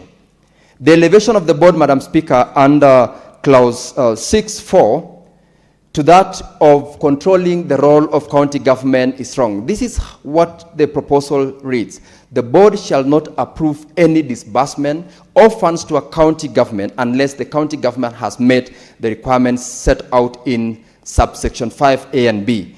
Subsection 5A and B requires the county government to perform certain tasks, including opening an account with CBK. This provision elevates the board to be superior to the county government, which, Madam Speaker, is unconstitutional because our county governments are indeed protected by the Constitution. Similarly, the requirement that county governments, whenever they are setting up standards, are supposed to comply with the standards and maintenance procedures on rehabilitation and development of roads as set out by the cabinet minister, is also elevating the cabinet minister to be superior, and therefore nothing can be done by the county governments unless and until such approval is given by the cabinet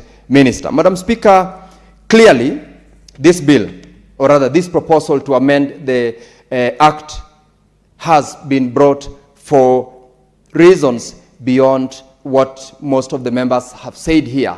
And it is going not only to take away a lot of the mandate of the county governments, it will also take away the mandate of this House, and by extension, it claws back on the gains that we have achieved by complying with the provisions of the Constitution. And therefore, I also want to say that this bill should not be passed. This House should not be the one to support the bill that takes away the mandate of the House, and I urge honorable senators to reject this bill in totality. And Madam Speaker, I am aware, as I heard this from Senator Tobiko, that the Committee on Roads of this House have their own version of the amendment to the Roads Act, which then we must prioritize, so that even as we reject this one, we push the amendments that will support devolution, that will support the role that this House has, and reject the one that is taking away the mandate from the National Assembly.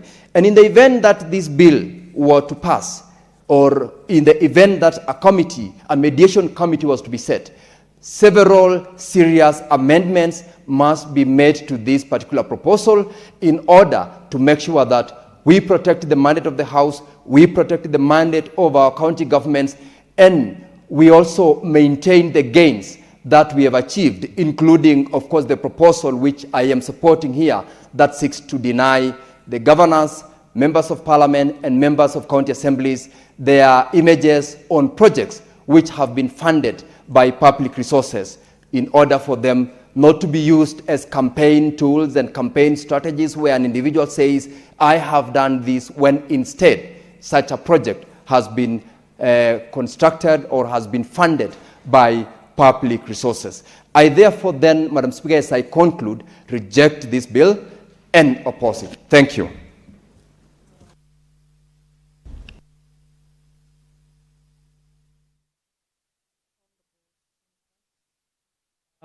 It's now 6:30 p.m., time to adjourn the Senate.